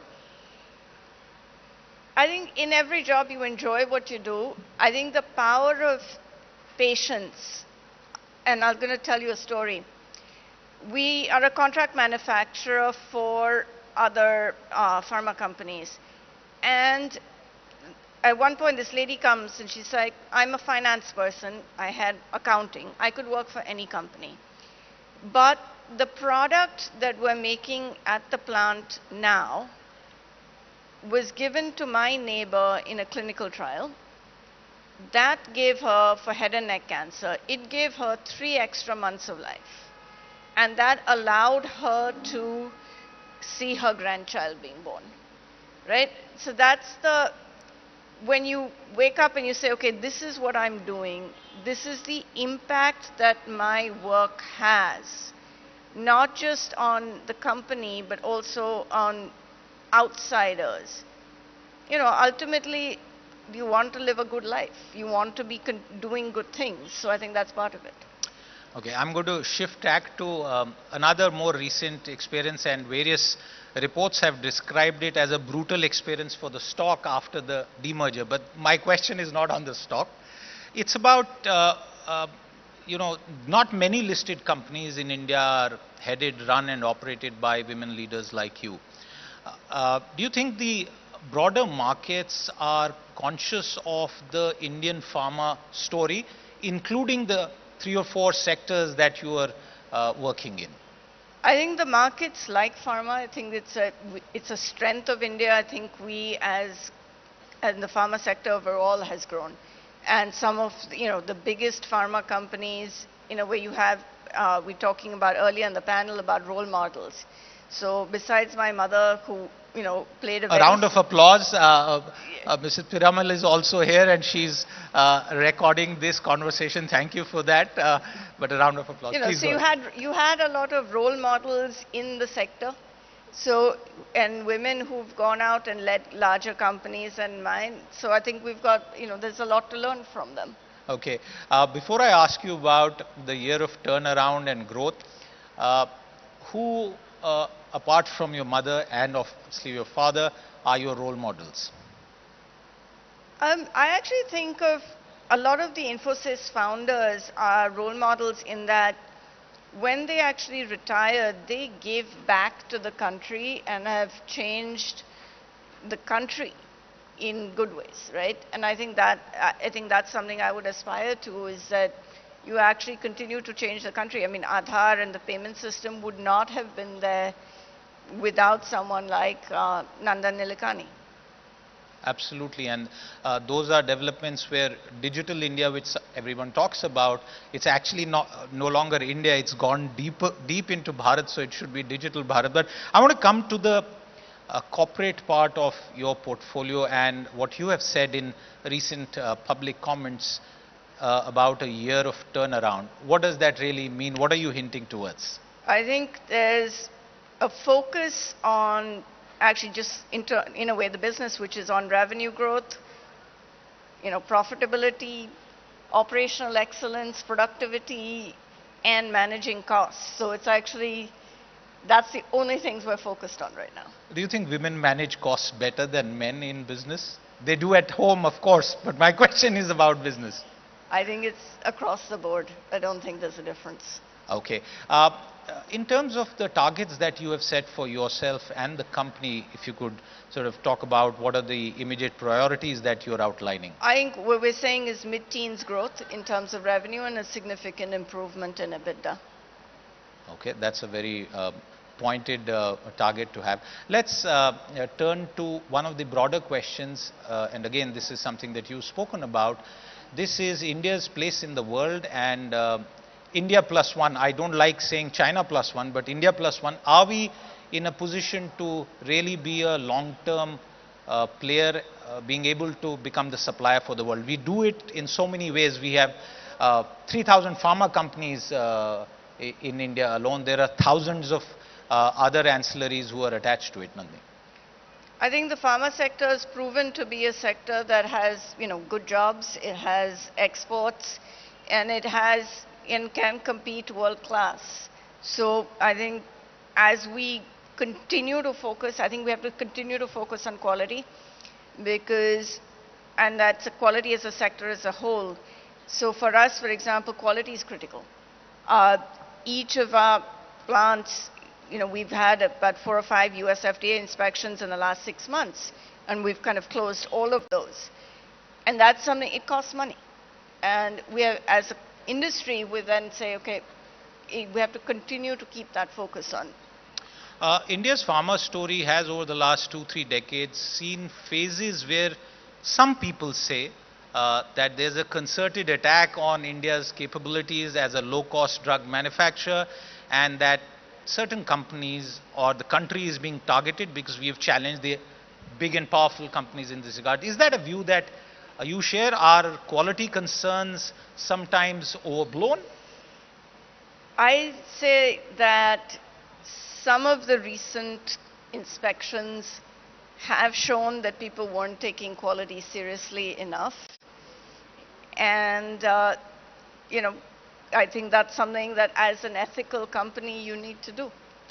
What do you do separately or differently to ensure that quality and standards are maintained? Because, sometimes in various sectors it's said, oh, the work culture is really at fault. But what is your company doing differently? Culture, as you said, is incredibly important, right? You have to set the culture where quality has the empowerment to say, no, this is going to impact patient safety and we can't do that.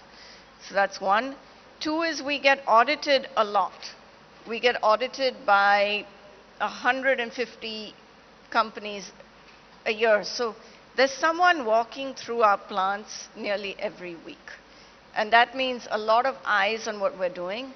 And that kind of makes sure that you're audit ready. You can't paint the walls because every month, right?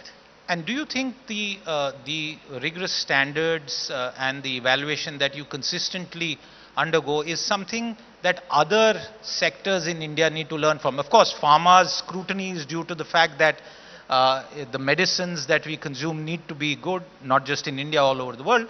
But are there learnings that other corporate sectors can take? I think putting the customer and the patient at the heart of what you do and understanding the difference that you can make to their lives, I think, and making it real for everybody on the shop floor, I think that's actually incredibly valuable. So we spent a lot of time actually saying, look, to our workers, to us saying, you need to be confident that the medicine that you're making, you can give it to your parents, to your kids, to your family, and you know it will work, right? And I think that's a very powerful thing, saying, look, what I do is making a difference to someone's life and to someone's health. And that making that realization, that kind of sets the culture. I'll ask this point once again, and that is to do with, could you sort of say this, that in terms of quality, where does Indian pharma overall, not just one particular segment, stand globally? Some of our companies are world class, but because they're working with the topmost regulators of the world, but some of the companies are not. And why is that? Our Indian regulators don't have the same quality standards as the US FDA, and that costs money. We are now completely out of COVID, but there's always a new scare, a new fever that worries, and I think people have moved on from there. From your company's perspective, do you think the tough times that you have had in the recent past are over? What can you tell all those who are watching us, your investors, those who are invested in your stock as well, about what the future looks like? I think we're optimistic about the future. Obviously, there are the external factors which are going to continue, but I think we're quite optimistic about the future. Okay. As we wind down this conversation, I want to ask you about, being people who have, your brother and you have inherited a very substantial business, but there must be pressure on you to make your own mark, to prove yourself. Does your father or mother help you with that, or are you completely on your own now when it comes to the business? No, I think we get a lot of advice. Whether it's over the dinner table or in the car, I think there's a lot of advice. And is that advice, does that come with praise, or are they strict, and do they hold you to very high standards? I think it's a family of high standards. It's a family of high standards, the Piramals, of course. I'll take one more point, and I had asked you about this. I recently interviewed the head of Deloitte in South Asia, and one of the things I learned, and frankly I didn't know this, viewers, that company has around 1,27,000 employees or thereabouts, and they don't have a HR officer, they have a chief happiness officer. Is that your approach also to HR? Because that's what you started many years ago. I actually think a chief HR officer is the chairperson or the CEO, because people are incredibly important. They're the foundation of the company, and people's strategy has to be driven from the top. Absolutely, and that's the most important point. People are very, very important, and while there can be staff and a department to run the payroll and manage the payroll, I think that's an incredible point that you make, that human resources and people have to be managed by the topmost levels of the company. Nandini, I enjoyed this short conversation. Thank you very much for your time. Viewers, a round of applause for Nandini Piramal. Thank you. It was a pleasure. Thank you so much.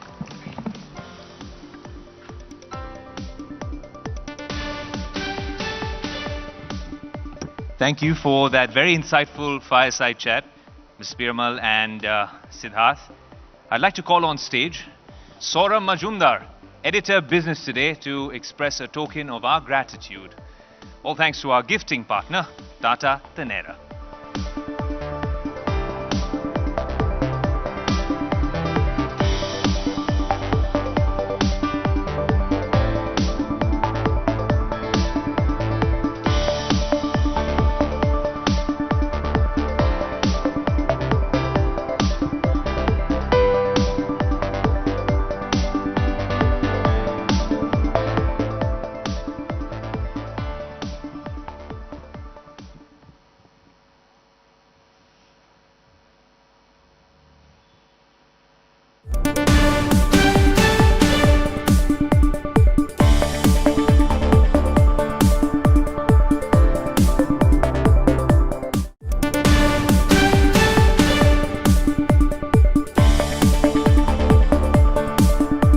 I've been waiting for, as should you, because it is something that we've all been waiting for such a long time in terms of the content we've seen. I'm giving you a little bit of a spoiler alert. It's perhaps one of the coolest productions you will see if you were to switch on your OTT services.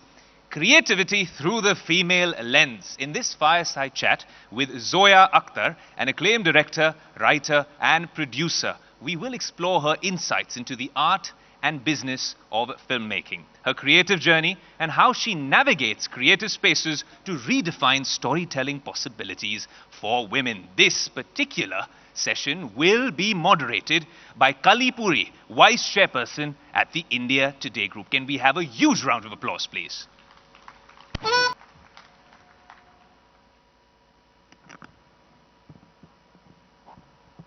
Writer, producer and director Zoya Akhtar.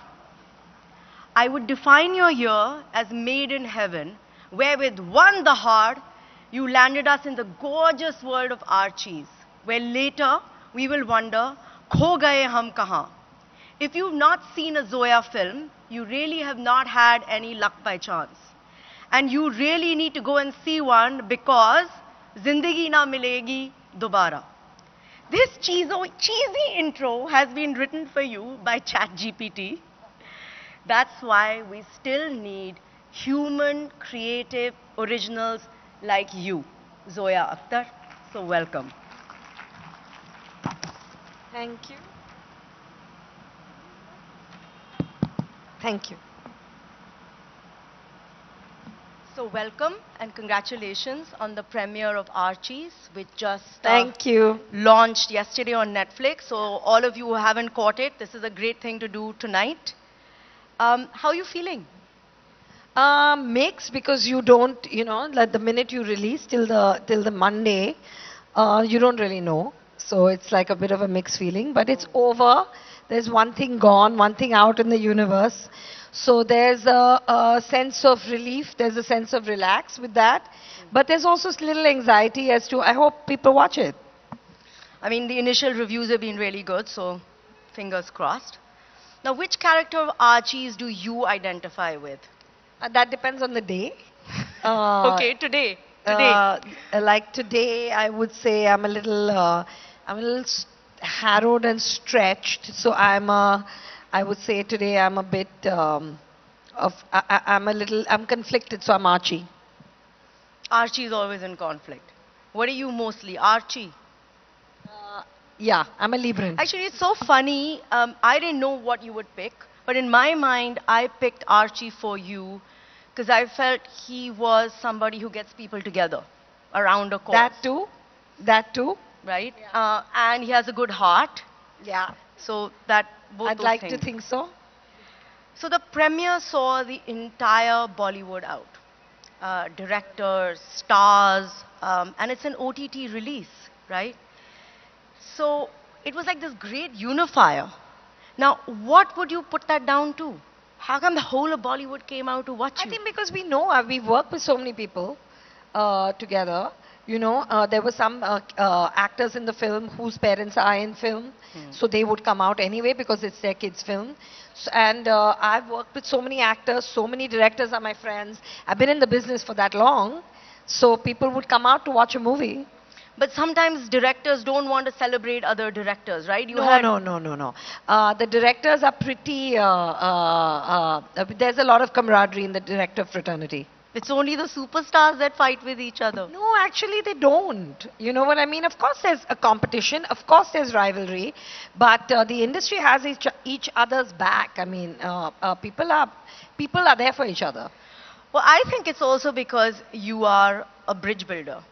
And that's why people came out in such support to be there for you, you know, and I think that that's the role of women. Do you feel that women are better bridge builders than men? I don't look at it like women are better in this or men are better in that. I think it's a very individual thing. I think certain people are better at bringing people together and certain people are not. I mean, I know a lot of men that are great communicators. I know a lot of men that are amazing cooks. I know a lot of men that are nurturers. And I know a lot of women that are like what traditionally we think men do, that make great leaders. I know a lot of women that would get you the better deal. You know, so it's an individual trait. So it was quite a turnout and a huge turnaround because I don't know how many people here know, but it took you 7 years for the industry to believe in you and to get your first film out, Luck by Chance, in 2009. And this is in spite of your pedigree and the fact that you have a diploma from NYU and that you interned with Meera Nair. I mean, what was the hesitation? Was it your gender or what was the hesitation? No, it wasn't my gender for sure. It was, I think, the fact that I wanted to make Luck by Chance and that wasn't a formulaic film. And I think at that time it was very nascent. The multiplex business was very nascent. The audience palette hadn't changed. It wasn't a regular movie. It was an ensemble. The male lead, all the characters were grey. Those weren't the kind of roles we saw. So people didn't know how it would land. And if I had decided to make a love story, I think I would have had an easier time. So it wasn't formulaic, and I think that's what took time. So tell us a little bit about how were you able to sell a new idea completely out of formula finally? How did you manage that? Finally, what happened was there were a couple of people that said yes to it, like Hrithik Roshan. He said yes to doing Zafar. Mr. Rishi Kapoor said yes to playing Romy Rawley. So eventually, Farhan said yes to the lead. After 6 people, I went to him. So I said eventually, like very nice big brother true. support. I said eventually, when actors said yes, let's do it. I mean, the funding came through. Yeah. So how did you battle that period of rejection, right? What is your advice to other women out here who may have a dream and then, you know, are getting the big no's? How do you stick to the plan? I mean, at least in my business, it's the rejection is part of it. It's par for the course. So when you start out, the struggle to get there, whoever you are, you could be an amazing, you could get your first break immediately, but that doesn't mean you're going to be liked. That doesn't mean your film will be successful. That doesn't mean you're validated by the audience. On some stage or the other, you are going to face rejection. You could be a superstar for 10 years and then for the next 5 years your films are rejected. At some stage in this business you are rejected. So it needs to be water off a duck's back or you are not surviving. So Yes, of course, you get your moods, you can stay home, you can cry, you can do your self-help, you can do meditate, you do whatever it takes. Get up, get back on the horse. There's no other way. So is this something that you knew because you were part of a sort of family where films were being made, and so you kind of saw the rejection and it was discussed at the dinner table, so you thought maybe Yeah. you're more immune to it? No, you're right. You do realize that this comes and goes, and it's ephemeral, yeah. It's like they're not there. It's transient. You know, you have a hit today, you don't have a hit tomorrow. It is. So you know that it still hurts as hell. I mean, you're not going to pretend it doesn't matter, but you can cope with it. You know how to deal with it. You know that you have to move on. A movie can't shut you down. That's all. One failure can't shut you down. Because one of the other things that comes out in research related to women is that a lot of women with one rejection suffer imposter syndrome, self-doubt. Like, oh, it must be me, right? I haven't got it right. No, but I have felt sometimes that when my film has done well. I'm like, are Oh. you sure? I mean, I think every artist has that. I know men that have imposter syndrome. I mean, we've discussed it. It's not a female thing. So how do you overcome it? What are the things that you do which, the larger audience could like kind of benefit the thing from? is, you talk it through. You talk it to people you trust, people if people are reacting to your work, there must be something there. And if they're not reacting to your work, there must be something there. So you get over the hoopla, but you have to be honest with yourself. You have to think it through. And honestly, what do you want? Like, I'm a filmmaker. I love doing what I love my job. Yeah. So I'm going to go back to doing my job now. There are times when it's like, is this real? Is this happening? Did I get it right? Did I not? Do people really like it that much? Is it that good? Is it that bad? All that's going to come and go. And that is every single artist. Every single artist. So you're saying at the core of it is you reconnect back with passion. Why are you actually doing Absolutely. it? The fact that you love doing Absolutely. this and that pulls you Absolutely. through. Yeah. Right? So now you have multiple projects going on. You've just finished Archies and you have another film coming out. Kho Gaye Hum Kahan. Finally and firstly, how are you managing to do all of this? Kho Gaye Hum Kahan is written by Arjun Varen Singh, who's a debutant director, Reema Kakti and me. We co-produced it with XL Entertainment, and it's coming on Netflix. And Arjun, I mean, once my work as a writer and a creative producer, like packaging it, all was done, they've kind of led it on their own. So there's a whole team. I don't have to physically do everything. Yeah. But now it's going to come out. So yeah, we'll see. So how do you, what is your advice for juggling? Because you're obviously juggling all these things around. I mean, my advice for juggling is I take time, I'm like 3 hours on this if I'm writing. I'll spend 3 hours on this and I'll go into the next thing for 2-3 hours, then I'll do that. It's not ideal, but if you have to do it, then be open and do it. So it's time discipline. Just get then. on with it. It's not ideal, but if you have to do it, you have to do it. So it's time discipline then. Do you have somebody managing your time or are you pretty good at it yourself? I do manage some of my time, and then there's that lady sitting there, Nahid, who rules my life, who runs my life. She rules your life? Yeah. Not the watch? No. So what are the things that you do for yourself then? Because I mean, to be able to do multiple things, you have to be able to reconnect to yourself. Yeah, I hang with my dogs. Yes, I'm a very early bird. I wake up very early. That's not euphemism for some people that you think are. They're real dogs. No, my real dogs. I hang with my dogs. That's like the most relaxing thing. I wake up early. I'm an early riser. So those 2 hours, I wake up by 5:36. So those 2 hours in the day are just me. And that's very key. So either if I'm doing yoga or I'm just reading, or sometimes I just do nothing, or sometimes I catch up on something I haven't watched. But that early morning where there's no one awake is my time. So I believe the dogs also traveled with you on set. Well, they came to Ooty, yes.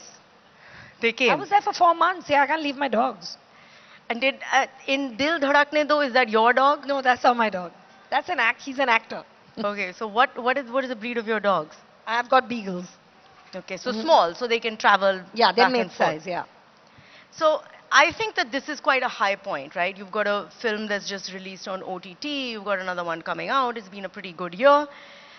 What would be your advice from the high point? Because we kind of talked about what it was like when you had big no's and rejections. Now you are a celebrated director.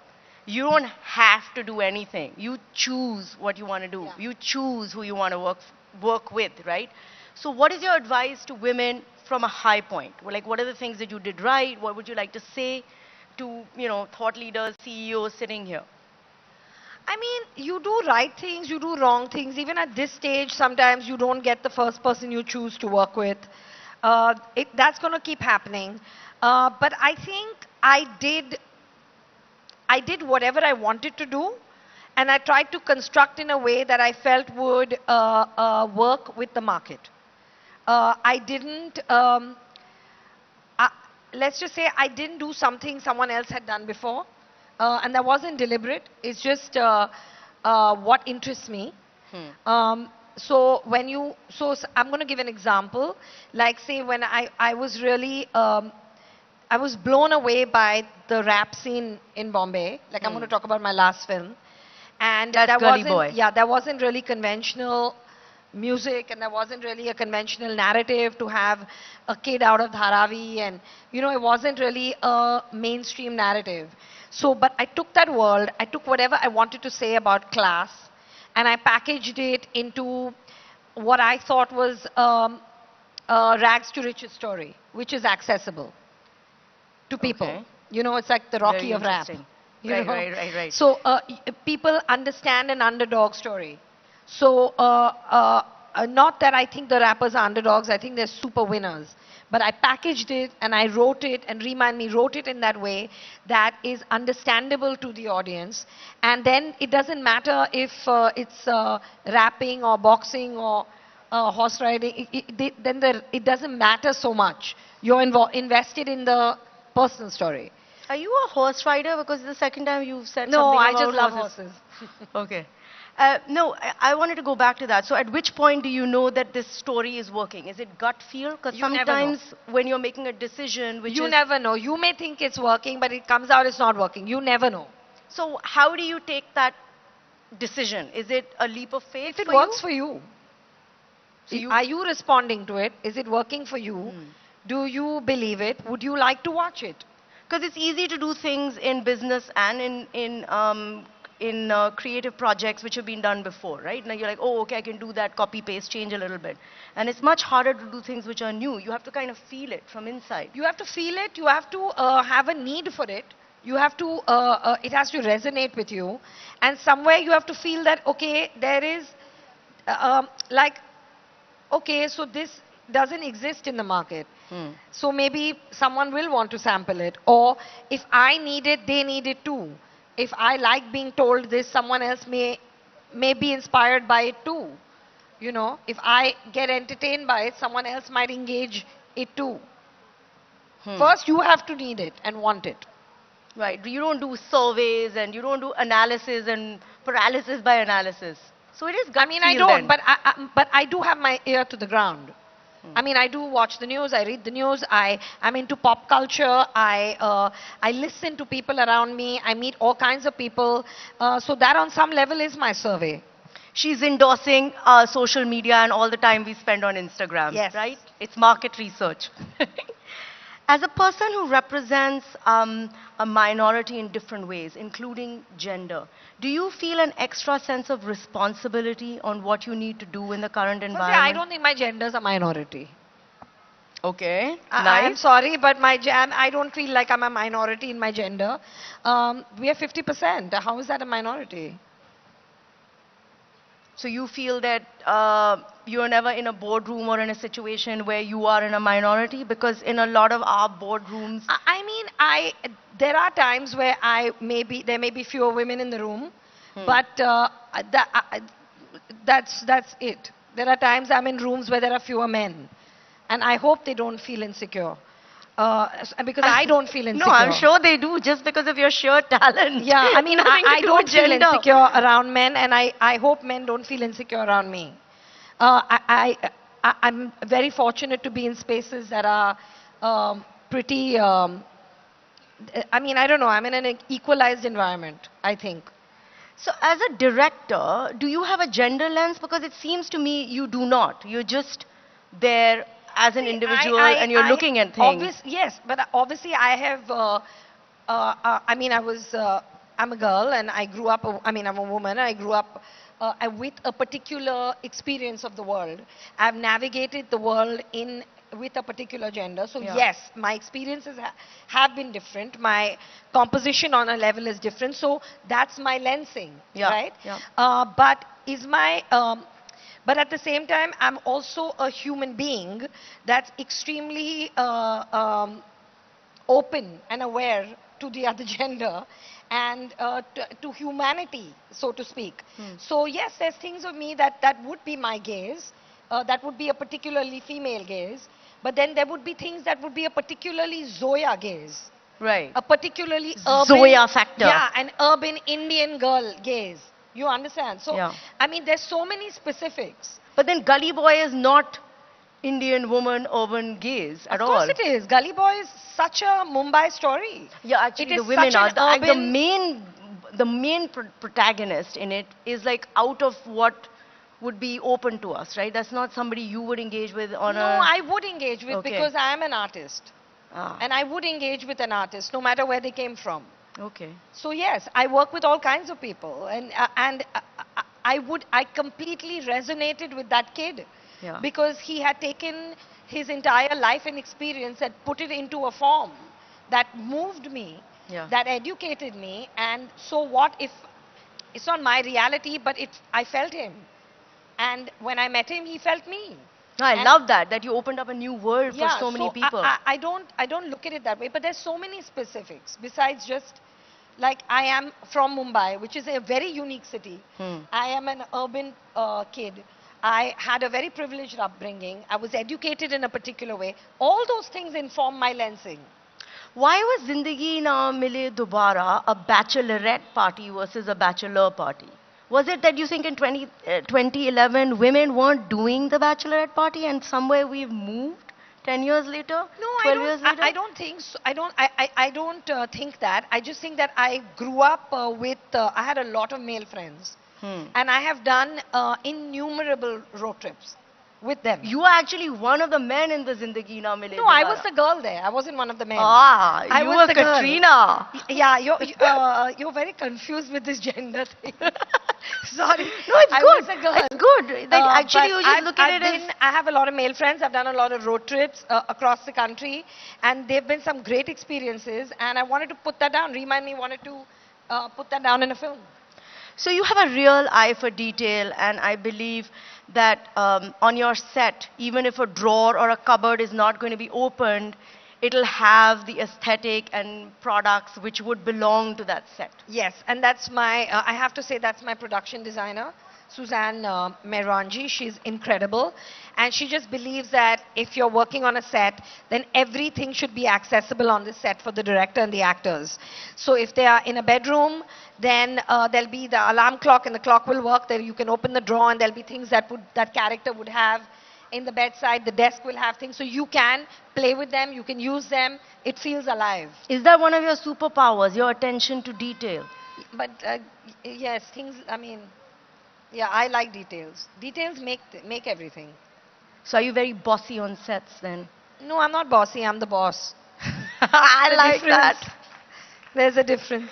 So I believe you're also very calm on set, right? Yes. And there's a lot going on a set. For people who don't know, maybe at a time 200 people need to sync together to give you that perfect shot.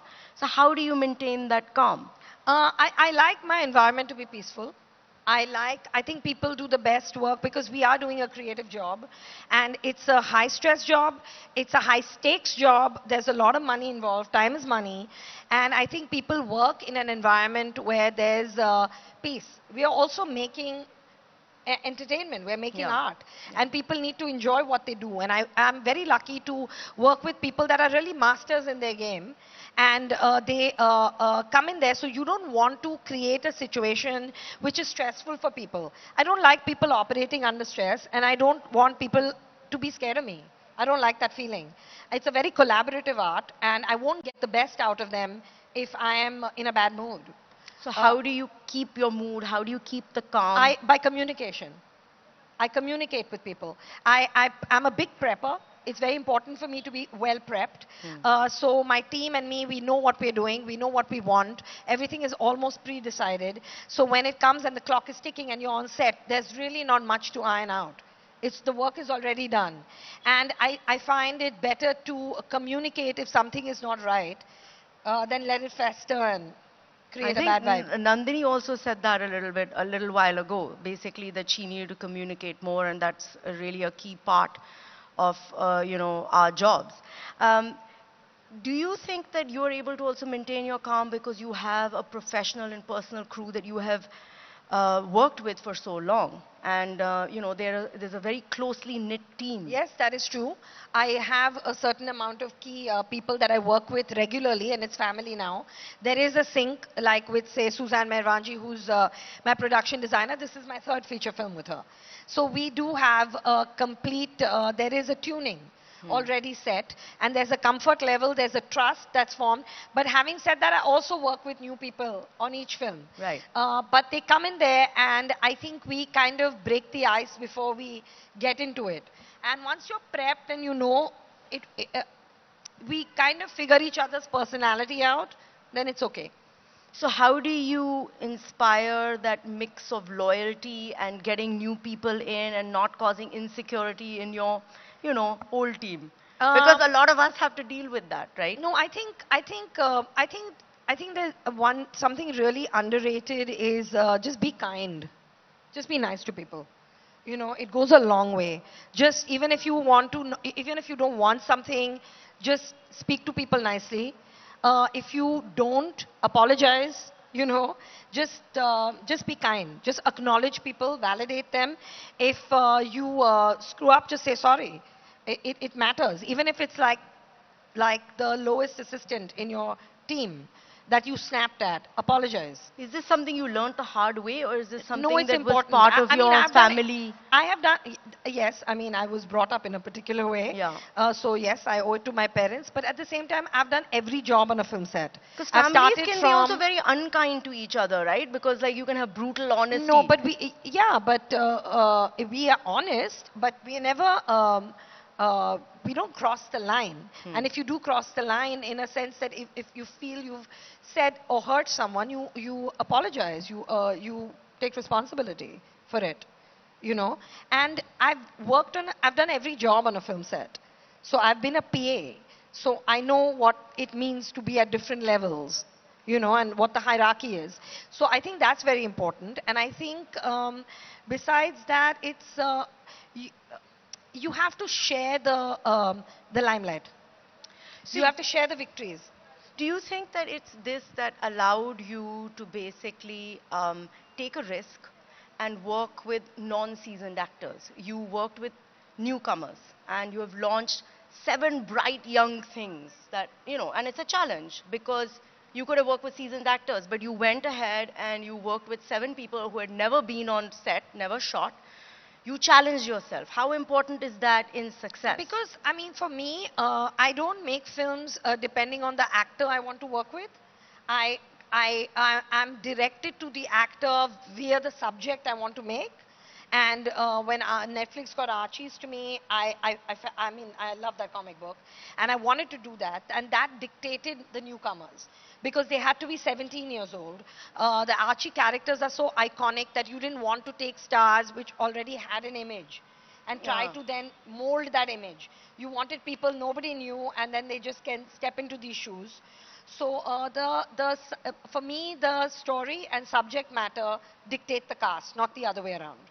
So you also launched among the 7 new individuals, newcomers, 3 star kids, right? Daughter of SRK, Big B's grandson Agastya, and Bonnie Kapoor's daughter Khushi. Now I want to just turn that Nepo question on its head a little bit. and say that for you, like you said, it's very important to have a calm environment, right? So in a sense, you were taking a little bit more of a risk because here you were taking in star kids and you could possibly have the scepter of star mom, star dad, star grandmom, star granddads, like kind of interfering. Did you fear that? No. No? You didn't No, think no. that this would be an issue? No. And they didn't interfere? No. No. So in this case then, the sense that I'm getting that these kids' auditions must have been so spectacular, actually even better, and they had to work harder really in a sense because of their surnames to get these roles. No, they didn't have to work harder to get the part. They had to do well. Like everybody had to fit the part.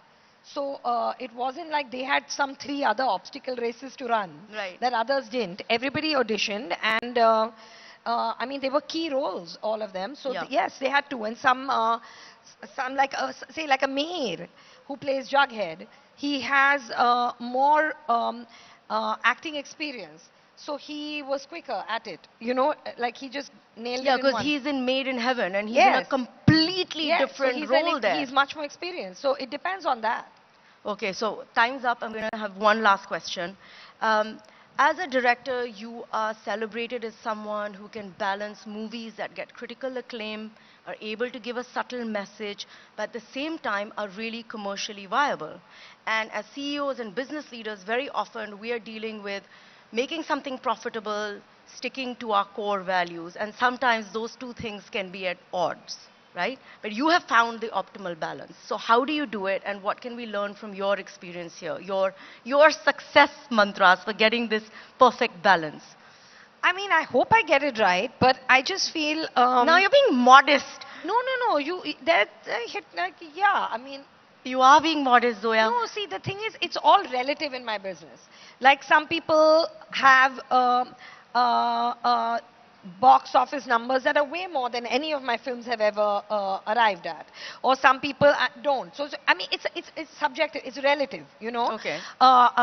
It's a very relative place. But I believe that I have to do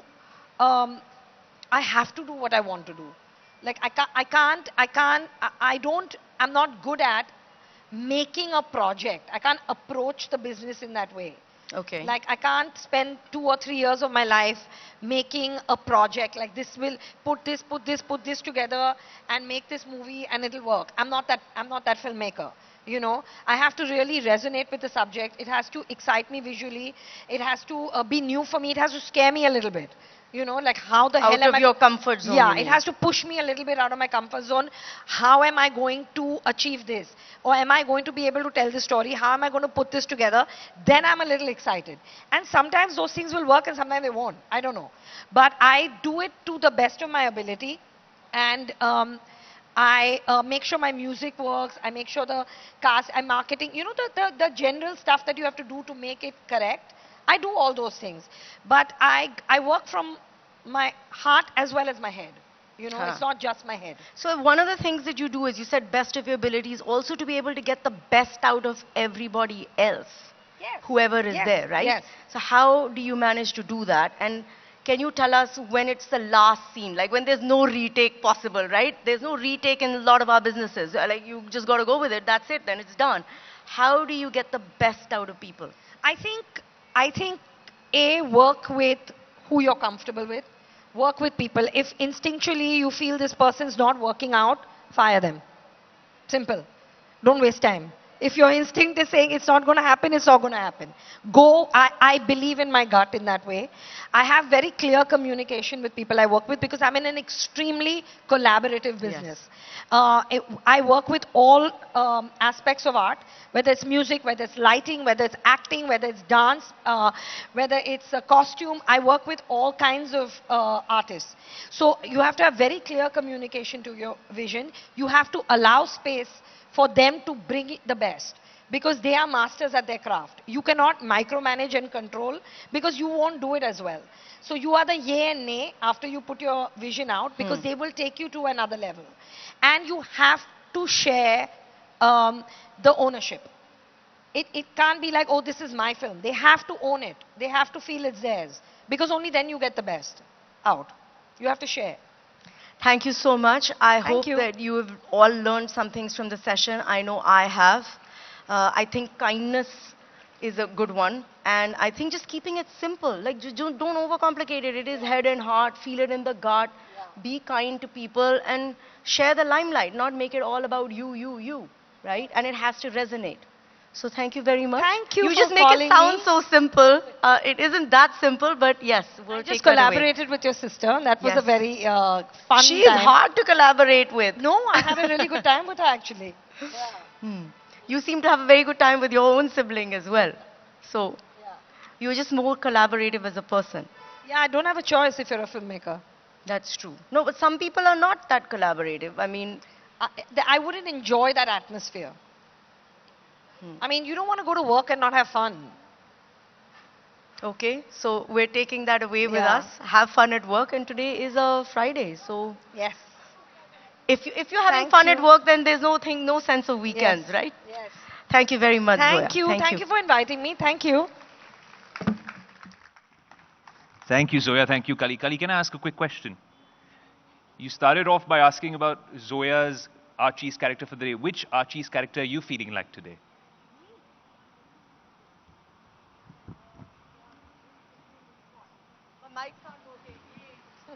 Mic's on?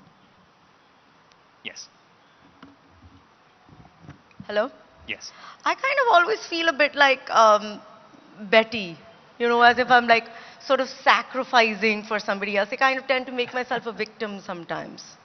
I want to be a Ronnie, but I tend to become a Betty. So I can kind of be between Ronnie and Betty in the same evening. Depends which part of the evening you meet me. Super duper. Thank you so much for that absolute boss woman session. Can we please request you to stay on stage for just a couple of minutes, Zoya? I'd like to request Ambuj Narayan, CEO at Tata Tenera, to express a token of our gratitude to our esteemed guest.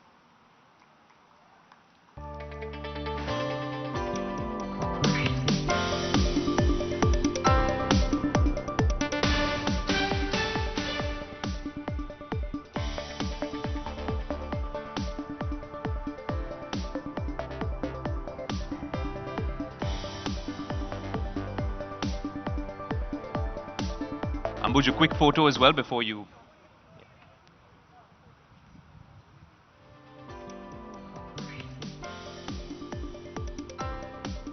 Thank you for that extremely enthralling session. A huge round of applause, please. And you know exactly what to add to your watch list as soon as you get home if you haven't already. Enjoy the weekend and enjoy the show for today because there's a lot more left on this particular show. Ladies up.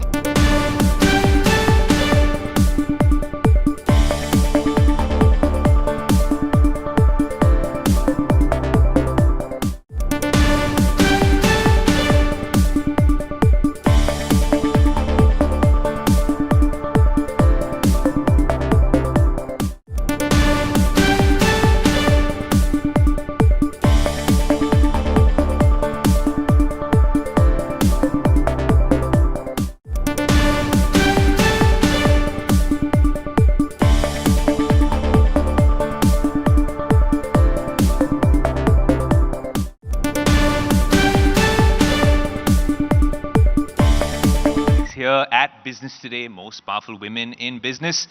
And the next one is a special session. The legacy of leadership knows no age boundaries. In the next session, we will engage in a conversation with two of the most dynamic leaders, three of the most dynamic leaders of our times, drawing from their wealth of experience to gain insights and inspiration, and wisdom on women's impact and leadership in business. The next session is aptly titled, Women Mean Business. I'd like to call on stage our esteemed panelists, Zia Modi, co-founder and managing partner, AZB and Partners. Kalpana Morparia, former chairman, JP Morgan South and Southeast Asia. And Falguni Nair, founder and CEO at Nykaa. Can we have a huge round of applause? This session, stellar panel, will be moderated by my colleague Siddharth Zarabi, managing editor at Business Today TV.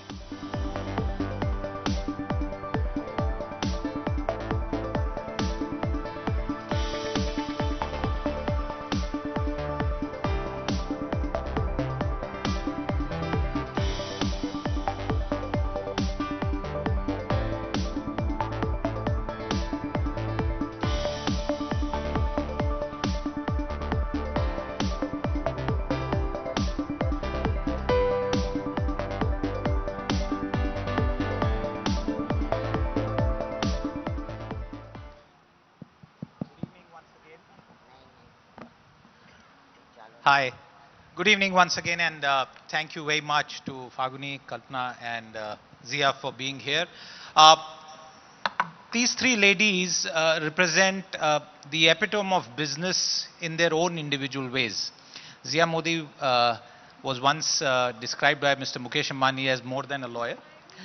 Kalpana is someone who's actually been one of the pioneers of banking, and there are perhaps very few, if none, in the banking space. And Faguni, you're the sort of flavor of the day, of course, taking beauty to Bharat, as it is said. But I want to keep the focus on the conversation on women mean business, and this title we chose because Smriti Irani, who was here last year, used to keep telling me that when you do these conversations with business leaders, do ask them that have they made their own wills, for example.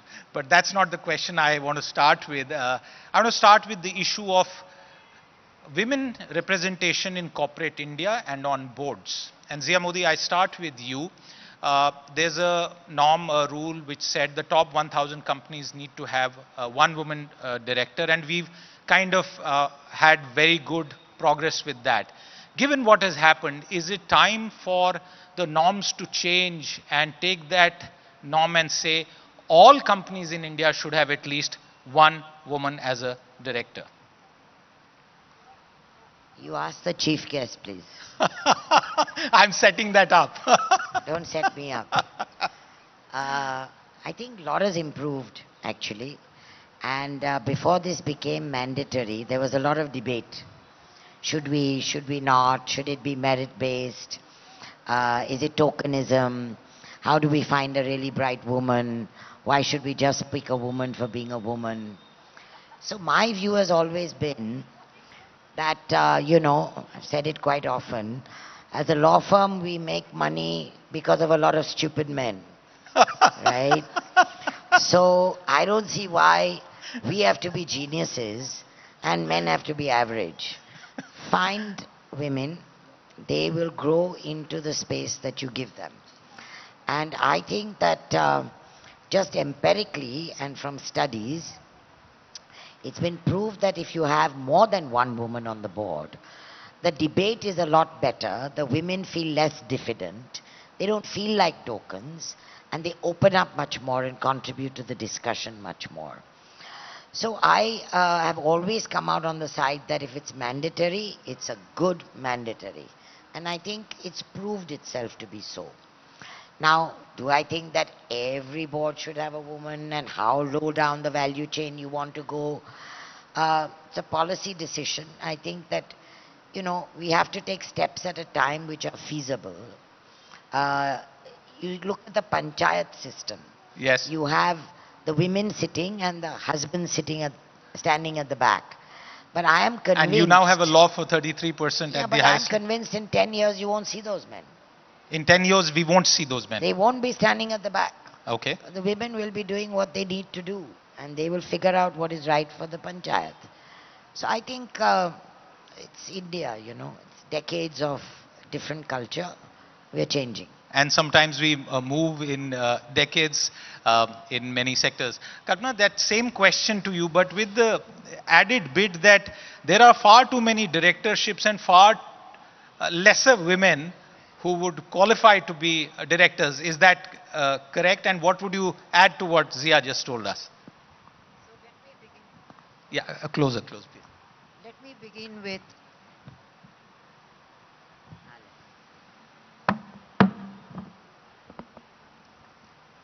Sorry about that. Let me begin with a confession. Sometime in 2005, SEBI had constituted a primary markets advisory committee. I was on that committee, and there was a proposal to actually mandate one woman on boards. I was the most vociferous opponent of that requirement, because I felt if you mandate that a woman needs to be on the board, you're belittling us. We should be there in our own right and not because of our gender. Anyway, the powers that be decided what they did, and in 2014, when the Companies Act the new Companies Act came in, it was mandated. So, and it was mandated that you must have one woman, then it became mandated that you must have one independent board director. Yeah. But I serve on the board of 2 global companies, and there the proxy advisory firms and large institutional investors actually vote down the chair of the nomination and governance committee if you don't have at least 30% women so far as US boards are concerned, and 40% women so far as UK boards are concerned. And I want to narrate a really amusing incident. I chair the nomination and governance committee of a US company board, and we had 30% women, and I got the least votes. There we get elected every year. I got the least vote. It was so ironical that a woman got the least vote because she didn't have 40% on the board. We've still since then fixed it. So hopefully next time I'll do better. So if you were the head of that committee today, would you, what recommendation would you give? I think India has done really well in terms of increasing awareness in terms of gender diversity. So maybe I was wrong in the early 2000s to oppose it. The one area where I felt very passionately that we do need reservations was political parties and tickets, because there the door was shut on us. And that's already happened. And that's already happened. So you can imagine my joy when I saw that. Wonderful. Falguni, is it lonely in the boardroom for a woman? You know, you are a founder, you run the company, but in your entire experience as a business person, is it lonely for women in the board? I think on record, Nykaa has 40% of women directors. So wonderful. A round of applause for that. So I think I don't feel lonely at the top, but I think, yeah, I just feel that, I mean, a little bit like what Kalpana said, that it's important to be, I think for women, it's important to be recognized for their work rather than any gender-specific quota, you know. And as far as that recognition exists, and I always say that, you know, we hold half the sky, like 50% should be the, why should we accept anything less than 50%? So I would definitely be happier when we reach that full potential everywhere. I think across our organization also we have 47% women, and I wish we can be 50%. So yeah. And I'm glad you say that, because the India Today group, I don't have the numbers, but I can tell you some of the finest journalists in this country, some of the best backroom operators of very hardworking people are women, and we are very proud of that. Kalpana, I'm coming to you, and this is to deal with, in the time that we have left, with work-life balance.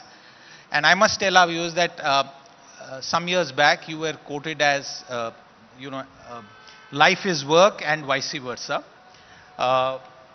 Is 70 hours working practical, especially for women? Because Mr. Narayan Murthy called for it. What are your views now?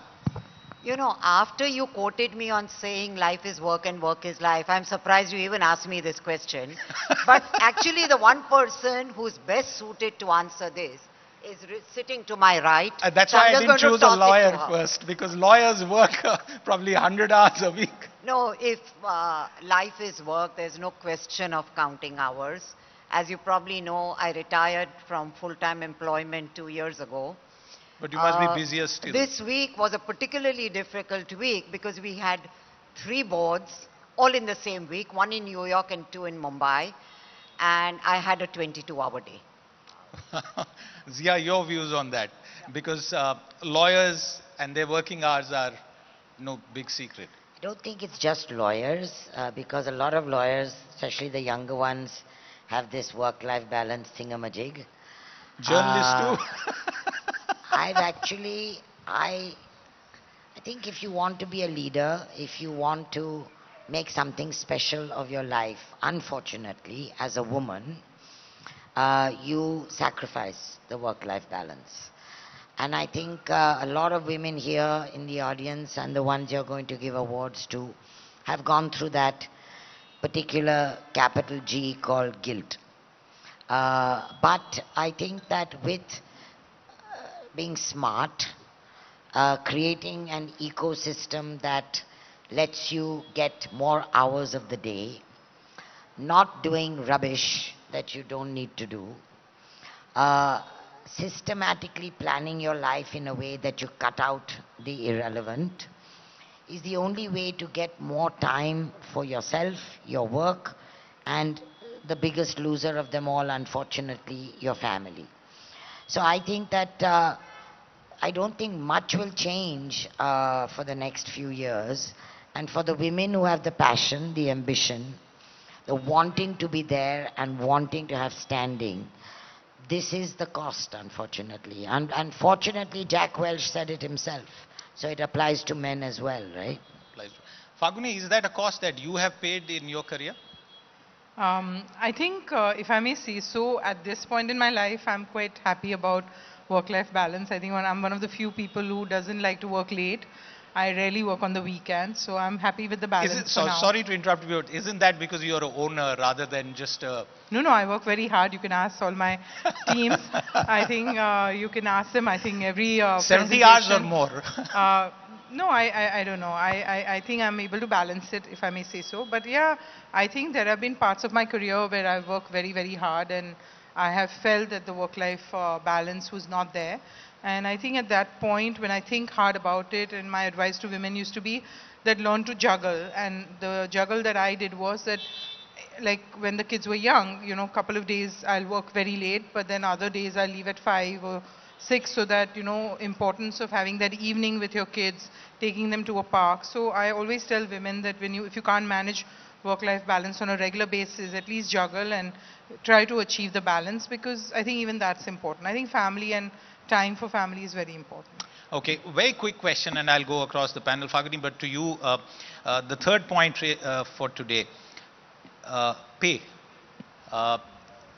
There are studies and data that suggest that women tend to get paid lesser for the same job versus men. Now, I'm not citing examples, but what could you share with regard to your company in terms of, do you look at this proactively and try and address this?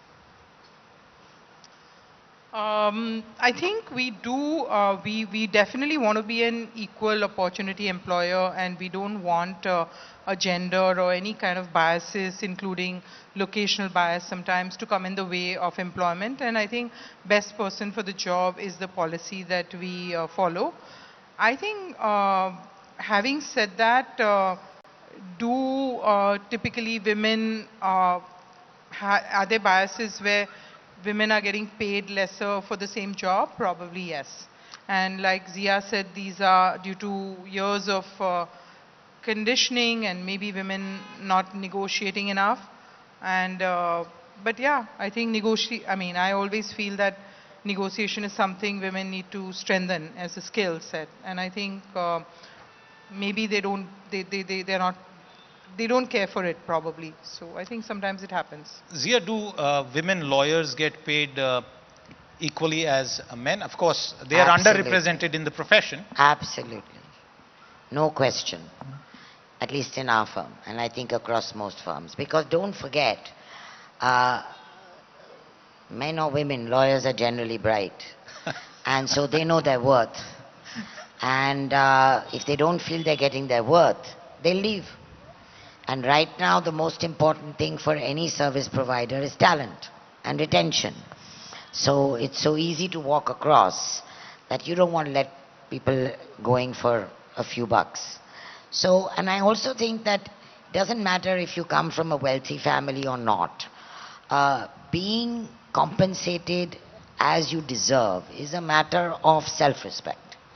It's not that you don't need the money or why are you asking for more money. You should get what you deserve. And a lot of service providers, and I'm sure a lot of firms, have KRAs, right? You slot here, you slot here, you slot here, you slot here. It's gender agnostic. But I think the main thing is for any employer to understand that you can't let women, just because their nature is a little more diffident, not get paid what they will ultimately go back to their seat and say, I feel undercompensated. Kalpana, final question of the panel today to you. And was there any time when a woman colleague came up to you and said, listen, I'm not paid enough, I do twice the job, I in fact run my home as well, you got to take care of my compensation? And if that happened, can you tell us how did you deal with it? Again, I think somewhat of a misdirected question to someone who spent a career in ICICI, where, as you know, at one time, there were 60% executive directors on the board who were women and the men were in the minority. So this whole concept of, looking at gender in terms of hiring, attrition, compensation was frankly foreign to us. And I know it's gained a whole lot of attention now, and a lot of companies are doing pay gap analysis. On all the boards that I'm sitting, we've actually done this study, and each one of them has actually, through an independent agency, determined that there is absolutely no pay gap. But if it exists, of course, we should address it. You spoke about foreign, but I can end this panel by saying, ladies and gentlemen, these are three women who represent the best and the brightest of women who actually mean business. Faguni, Kalpana, Zia, thank you very much for your time. Thank you so much. Thank you. Thank you, Siddharth, for conducting such an enthralling session. I'd like to request our panelists to stay back for this one, and I'd like to call on stage Alok Nair, COO, Business Today, to express a token of our gratitude to our panel.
As women ascend to pivotal roles on executive and supervisory boards, our next session will explore the transformative journey of Madhavi Puri Buch, chairperson at the SEBI. In this fireside chat, we delve deeper into the evolving landscape of leadership, navigating disruptions, and the ethical considerations shaping organizational guidance in today's dynamic business environment. May I please have on stage our esteemed guest, Madhavi Puri Buch, chairperson at SEBI. This session will be moderated by Saurabh Majumdar, editor at Business Today. A huge round of applause for a much-awaited session, ladies and gentlemen.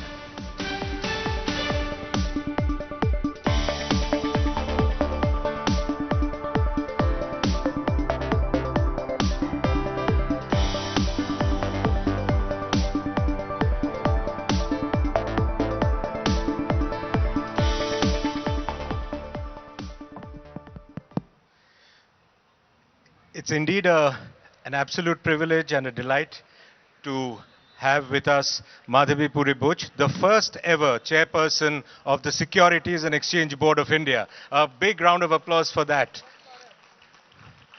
Now, in my career, which is now about 3 decades, I've been covering SEBI since I was a reporter, Madhavi. And of course, I've known you as a banker. But in my years at SEBI, one has been used to seeing, typically bureaucrats heading SEBI.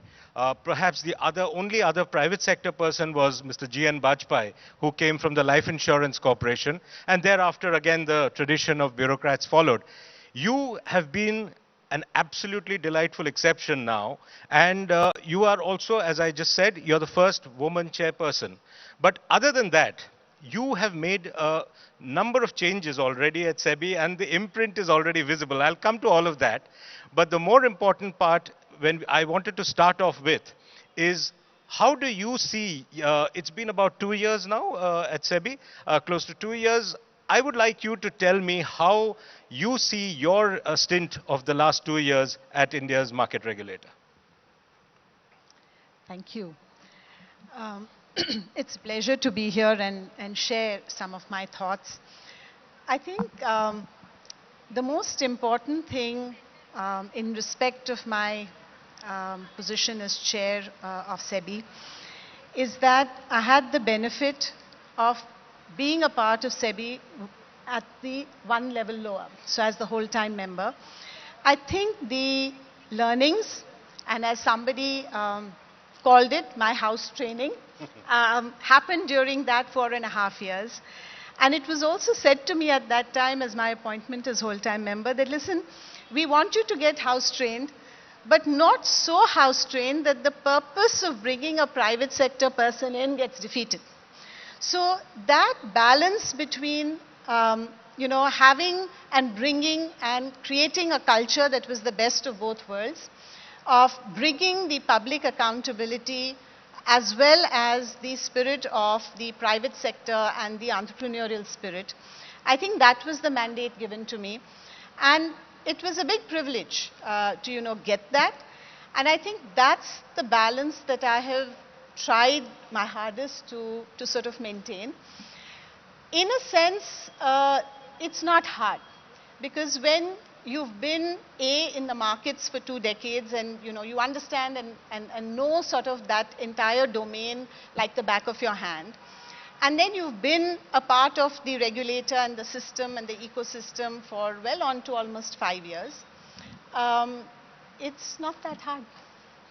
But that's always a point where, those who are into market misdemeanors would be worried about, because here's somebody who knows the tricks of what they are able to do and can catch them also through technology. Tell us a little bit about because, when we talk to people in the market, it's very clear that you have brought in much more technology focus, and also at a very correct and a right time, because the market is itself getting very technology focused. So tell us a little about how you're using technology to catch these guys.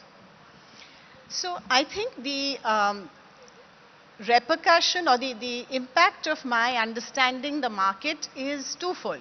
One is, as you said, I know where all the skeletons are hidden, right? And not only knowing it, but when I engage with the market, sometimes I'll have a conversation with somebody and they'll, say to me that this is not how it works. And I'll look them in the eye and say, I mean, really, I've done that with my own 2 hands and I've been there.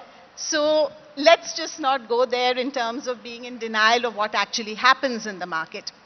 But at the same time, the understanding and appreciation of what are the pain points of the industry, where does the shoe pinch, where is it that there is a question and a frustration. So for instance, when I frequently talk about when capital raise has to happen, at that time, if there is a delay at the regulatory end, you can actually miss the timing that you need in the market, and that timing may never come back. So that deep sense of frustration that you have with the regulator is also something that I've experienced myself. And so the focus that we have brought within SEBI to say that every action or inaction or delay or speediness of what the regulator does has very serious impact on somebody. And that understanding and realization is also, I would say, the other side of having come from the market. But yes, you're right. Technology is what I'm passionate about. I would say data and technology is what I'm passionate about. And I think the reason for that is that I learned many years ago that there is this beautiful, perfect thing called technology, which allows you to reduce cost, manage risk, and delight your customer. Traditionally, these were trade-offs you had to do. You either got to delight the customer or manage costs. You either managed to delight the customer or manage risk. Nowhere did we have this ability to actually optimize on all of this and actually get that perfect balance of these three. So, to me, technology is really magical. So which is why I'm really passionate about it, and both in terms of deployment within SEBI and deployment in the market ecosystem is something I'm very passionate about. Equally, I'm passionate about data because I think that responsibility that you have as a market regulator, where you impact the lives of so many people, is that you cannot have a discussion about your opinion or my opinion. There has to be a logic, there has to be data, there has to be a hypothesis, it has to be tested, you have to do back testing of the impact of what you do. And without that, there is no discipline and there is no accountability. So if you want to increase the discipline and the accountability in a regulator, to me, being data-driven and therefore transparent about it, and being able to say to the world that, look, we have a point of view basis the data we have. Now, if the data changes, we will change our view. That is the discipline that we need to have, and that is what, again, I feel very passionate about. So data, in fact, makes it more flexible rather than more rigid as a regulator. Because if, like you said, if the data changes, you can always change your view. Absolutely. And that's perfectly legit. Since the topic of the discussion also is leading from the front, Madhavi, I wanted to ask you, you know, when you took over, of course you were you had a whole-time director member stint and all of that. That was also a full stint you did. But when you took over as the chairperson, in a in that sense, a big bad world of markets. I don't mean bad in a bad way, but the big bad world of the topsy-turvy of the markets, and you were the first woman chairperson. What are the kind of challenges you faced? And since we are talking about leading from the front, as a woman leader, if there is anything you faced, or was it just, any leader would have faced these challenges? I'm so sorry. The sound is coming from there. I'm Excuse me. very distracted. Excuse I'm me. so sorry. Hello? Please stop talking. Sorry about this one. No problem. Thank you. Thank you. So, here's the thing. I have never felt, and as Kalpana said, in ICICI, gender was not a thing, right? You were a professional. You had a role to play. You had deliverables to deliver on. You did your job. I didn't find it very different in SEBI. So, to me, gender was never a thing. I had a great boss. He was very empowering. Did I see any difference in the way he treated me or treated my 3 other colleagues? Absolutely none. The way that today my colleagues interact with me, do I sense anything which is gender related? No. So I don't know if I'm just exceptionally lucky on this front, but it's never been a thing. So I don't even know how to answer that question. And even when you interact with market participants, it's in fact they might be more careful of how they deal with you because they know your background, like I said. So I think the quality of interaction that I have with the market participants, the dominant, I would say, flavor of that conversation has nothing to do with gender. It has to do with the fact that I have been where they are and that I know and appreciate their position, and that, I just happen to be in this seat today. So there are a number of people who will, in a formal setting will call me ma'am or chairperson, but the minute we step out to have a cup of tea, it becomes Madhvi again. Okay. There are many people who, even in the formal setting, will address me as Madhvi, and I have no problem with that. So the equation is of a different flavor. So I just don't feel it. It's very heartening to hear because here is a actually government body and a regulator, and you're the boss and talking about that. Let me come, however, to the areas which need attention, and we've had these several sessions discussing this earlier in the evening. It's not the same in terms of the boardrooms, and SEBI has been taking steps to empower women at the workplace, getting more and more representation of women. Top 1,000 companies, yes. Are you looking at increasing the number of companies now that, beginning has been made? Because let's face it, Madhavi, we've also had companies just paying lip service and just having that basic mandatory number, and that's it. While Kalpana before this had said that she's not in favor of, mandating something, but there is a need sometimes maybe from the regulator side to do something beyond that. How do you feel about that? So I think, I've gone on record to say this, so I will repeat it. The gender issue is very important to our country and to me. However, do I think that a dozen or 2 dozen privileged women like myself being on a dozen boards each is going to cut it for our country? Absolutely not. And so that thinking has manifested in one of the key metrics that SEBI has articulated as core ESG or core BRSR as we call it. So on the gender issue, we received representation that, include this parameter, that parameter, everything, and, lots and lots of, and we said, look, finally, what is important? So we've identified only 2 metrics. One is, what is your percentage of your payroll cost that goes to women? It's simple. Don't do this tokenism of putting 2 more women on the board and say we are brilliant. Let's see the disclosure on saying what percentage of your manpower cost goes to women. It will take care of everything. It will take care of whether you have equal number of women in junior, senior, middle positions. Do you pay them equally? Do you have them in key positions? Do you encourage women to come back to work after their child rearing period is over? It takes care of everything. So that's the bottom line for us. And the second metric is the posh complaints, because obviously that's still a thing, and we see that quite frequently. So for us, that's more important. So if there is a company that has set up, and there is such a company, that has set up a factory in a level 4 town and has built a fabulous hostel there for its women employees and has invited the parents of all those employees to say, we're keeping your daughters safe here and this is a safe environment in which they can work, and that factory has 80% women, I'm saying that's far more important than having another person like me on their board. Very true. So we would like to see that gender manifest down the line. We would like to see more and more KMPs, key management personnel, and then when you have all of that, it will bubble up automatically to the board. But simply, parachuting in someone at the top and doing nothing at the bottom, I don't think it's going to cut it for our country.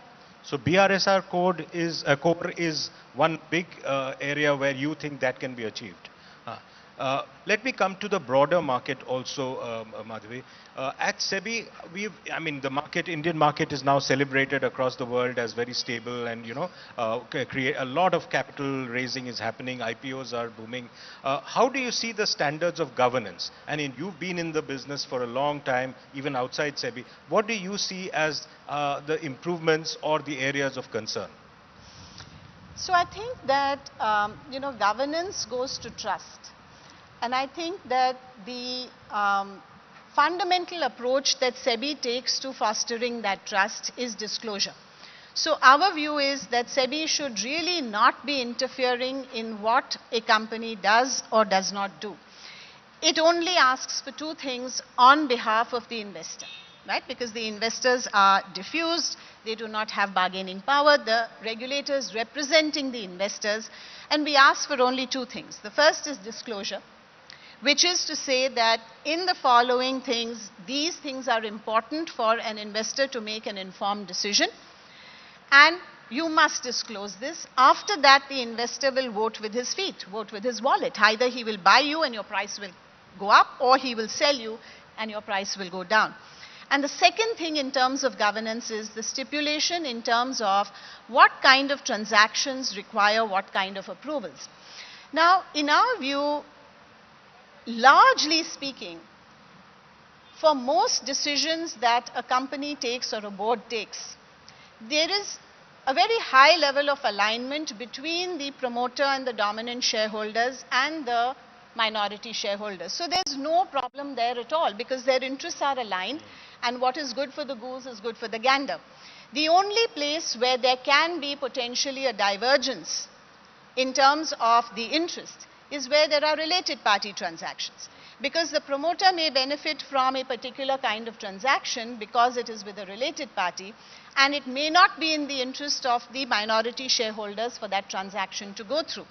So long as related party transactions are honestly and in the spirit of the law disclosed, in our view, that is the level of governance that we think is required. After that, it's really up to the market and to the investors to decide how they want to vote, as I said, with their wallet. Madhabi, we are at the end of time.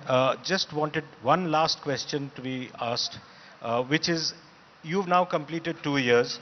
It's been quite a stamp which you've already put on this regulator, and with a lot of these initiatives, including perhaps an immediate instant settlement coming up. That's again technology at work. Do you think, what are the key 2 or 3 unfinished tasks you think which you need to now focus on going forward? So I'd break that up into internal to SEBI and external in the marketplace. So internal to SEBI, I think a lot of the things that SEBI did, and very rapidly, our restructuring was done in 4 months, which normally, with an external consultant, that would take a couple of years. What I would really like to do is try and institutionalize many of the things that we have done. And after I demit office, my sense is the new person will come, will leave their own stamp.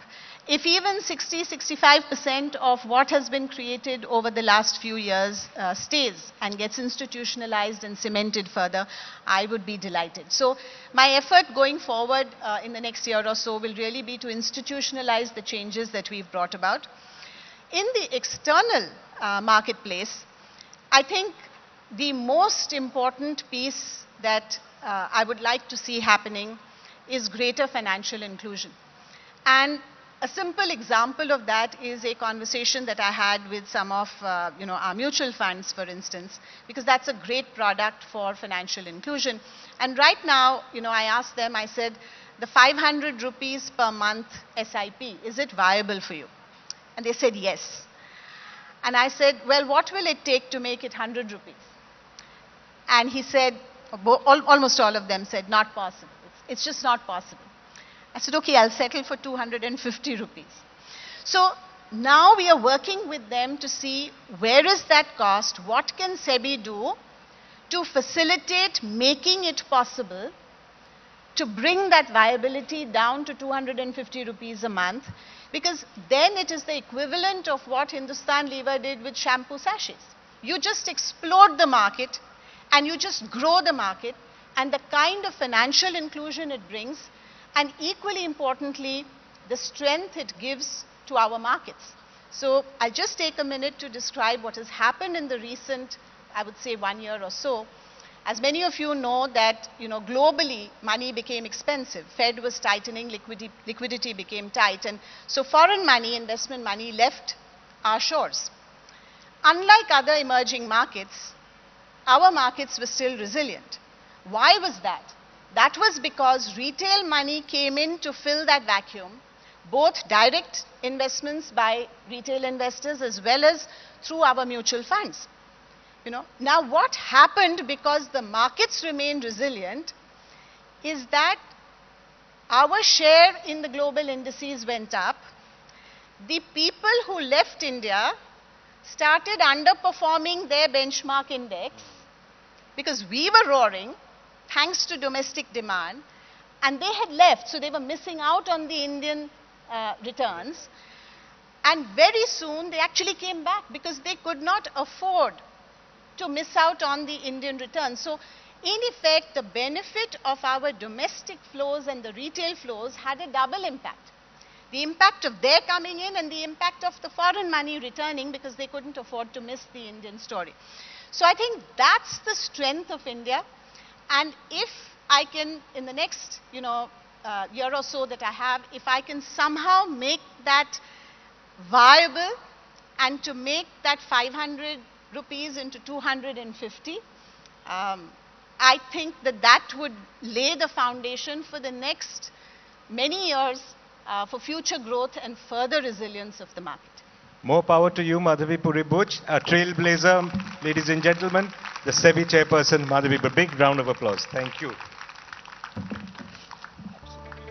Thank you, Saurav. Thank you, ma'am. May I please request you to stay on stage for a couple of minutes more.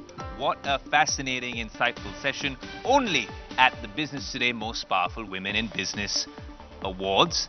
And what we will be doing now is, please, just a minute, Saurav, please. Ma'am, we'd like to call on stage Siddharth Zarabi, Managing Editor, Business Today Television, to express a token of our gratitude to our esteemed guests. Can we have a huge round of applause, please?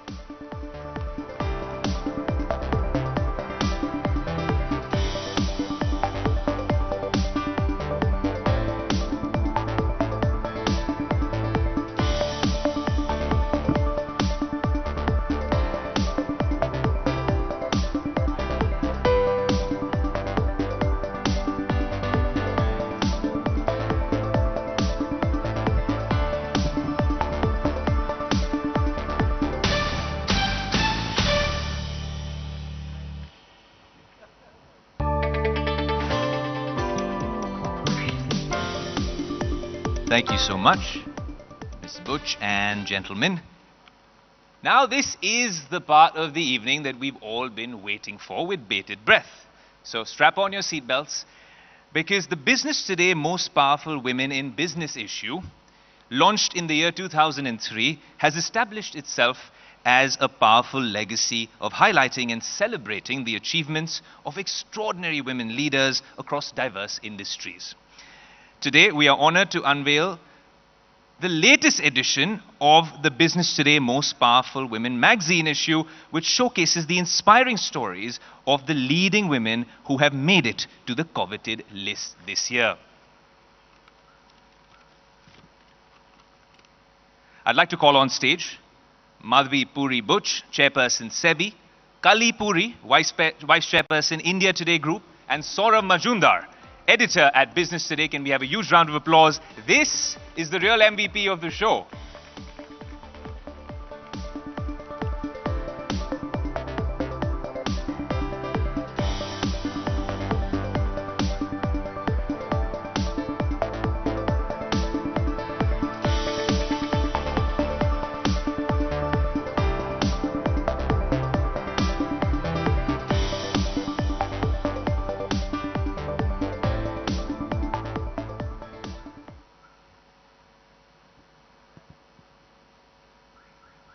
Guys, a huge round of applause. This is where we crank up the volume.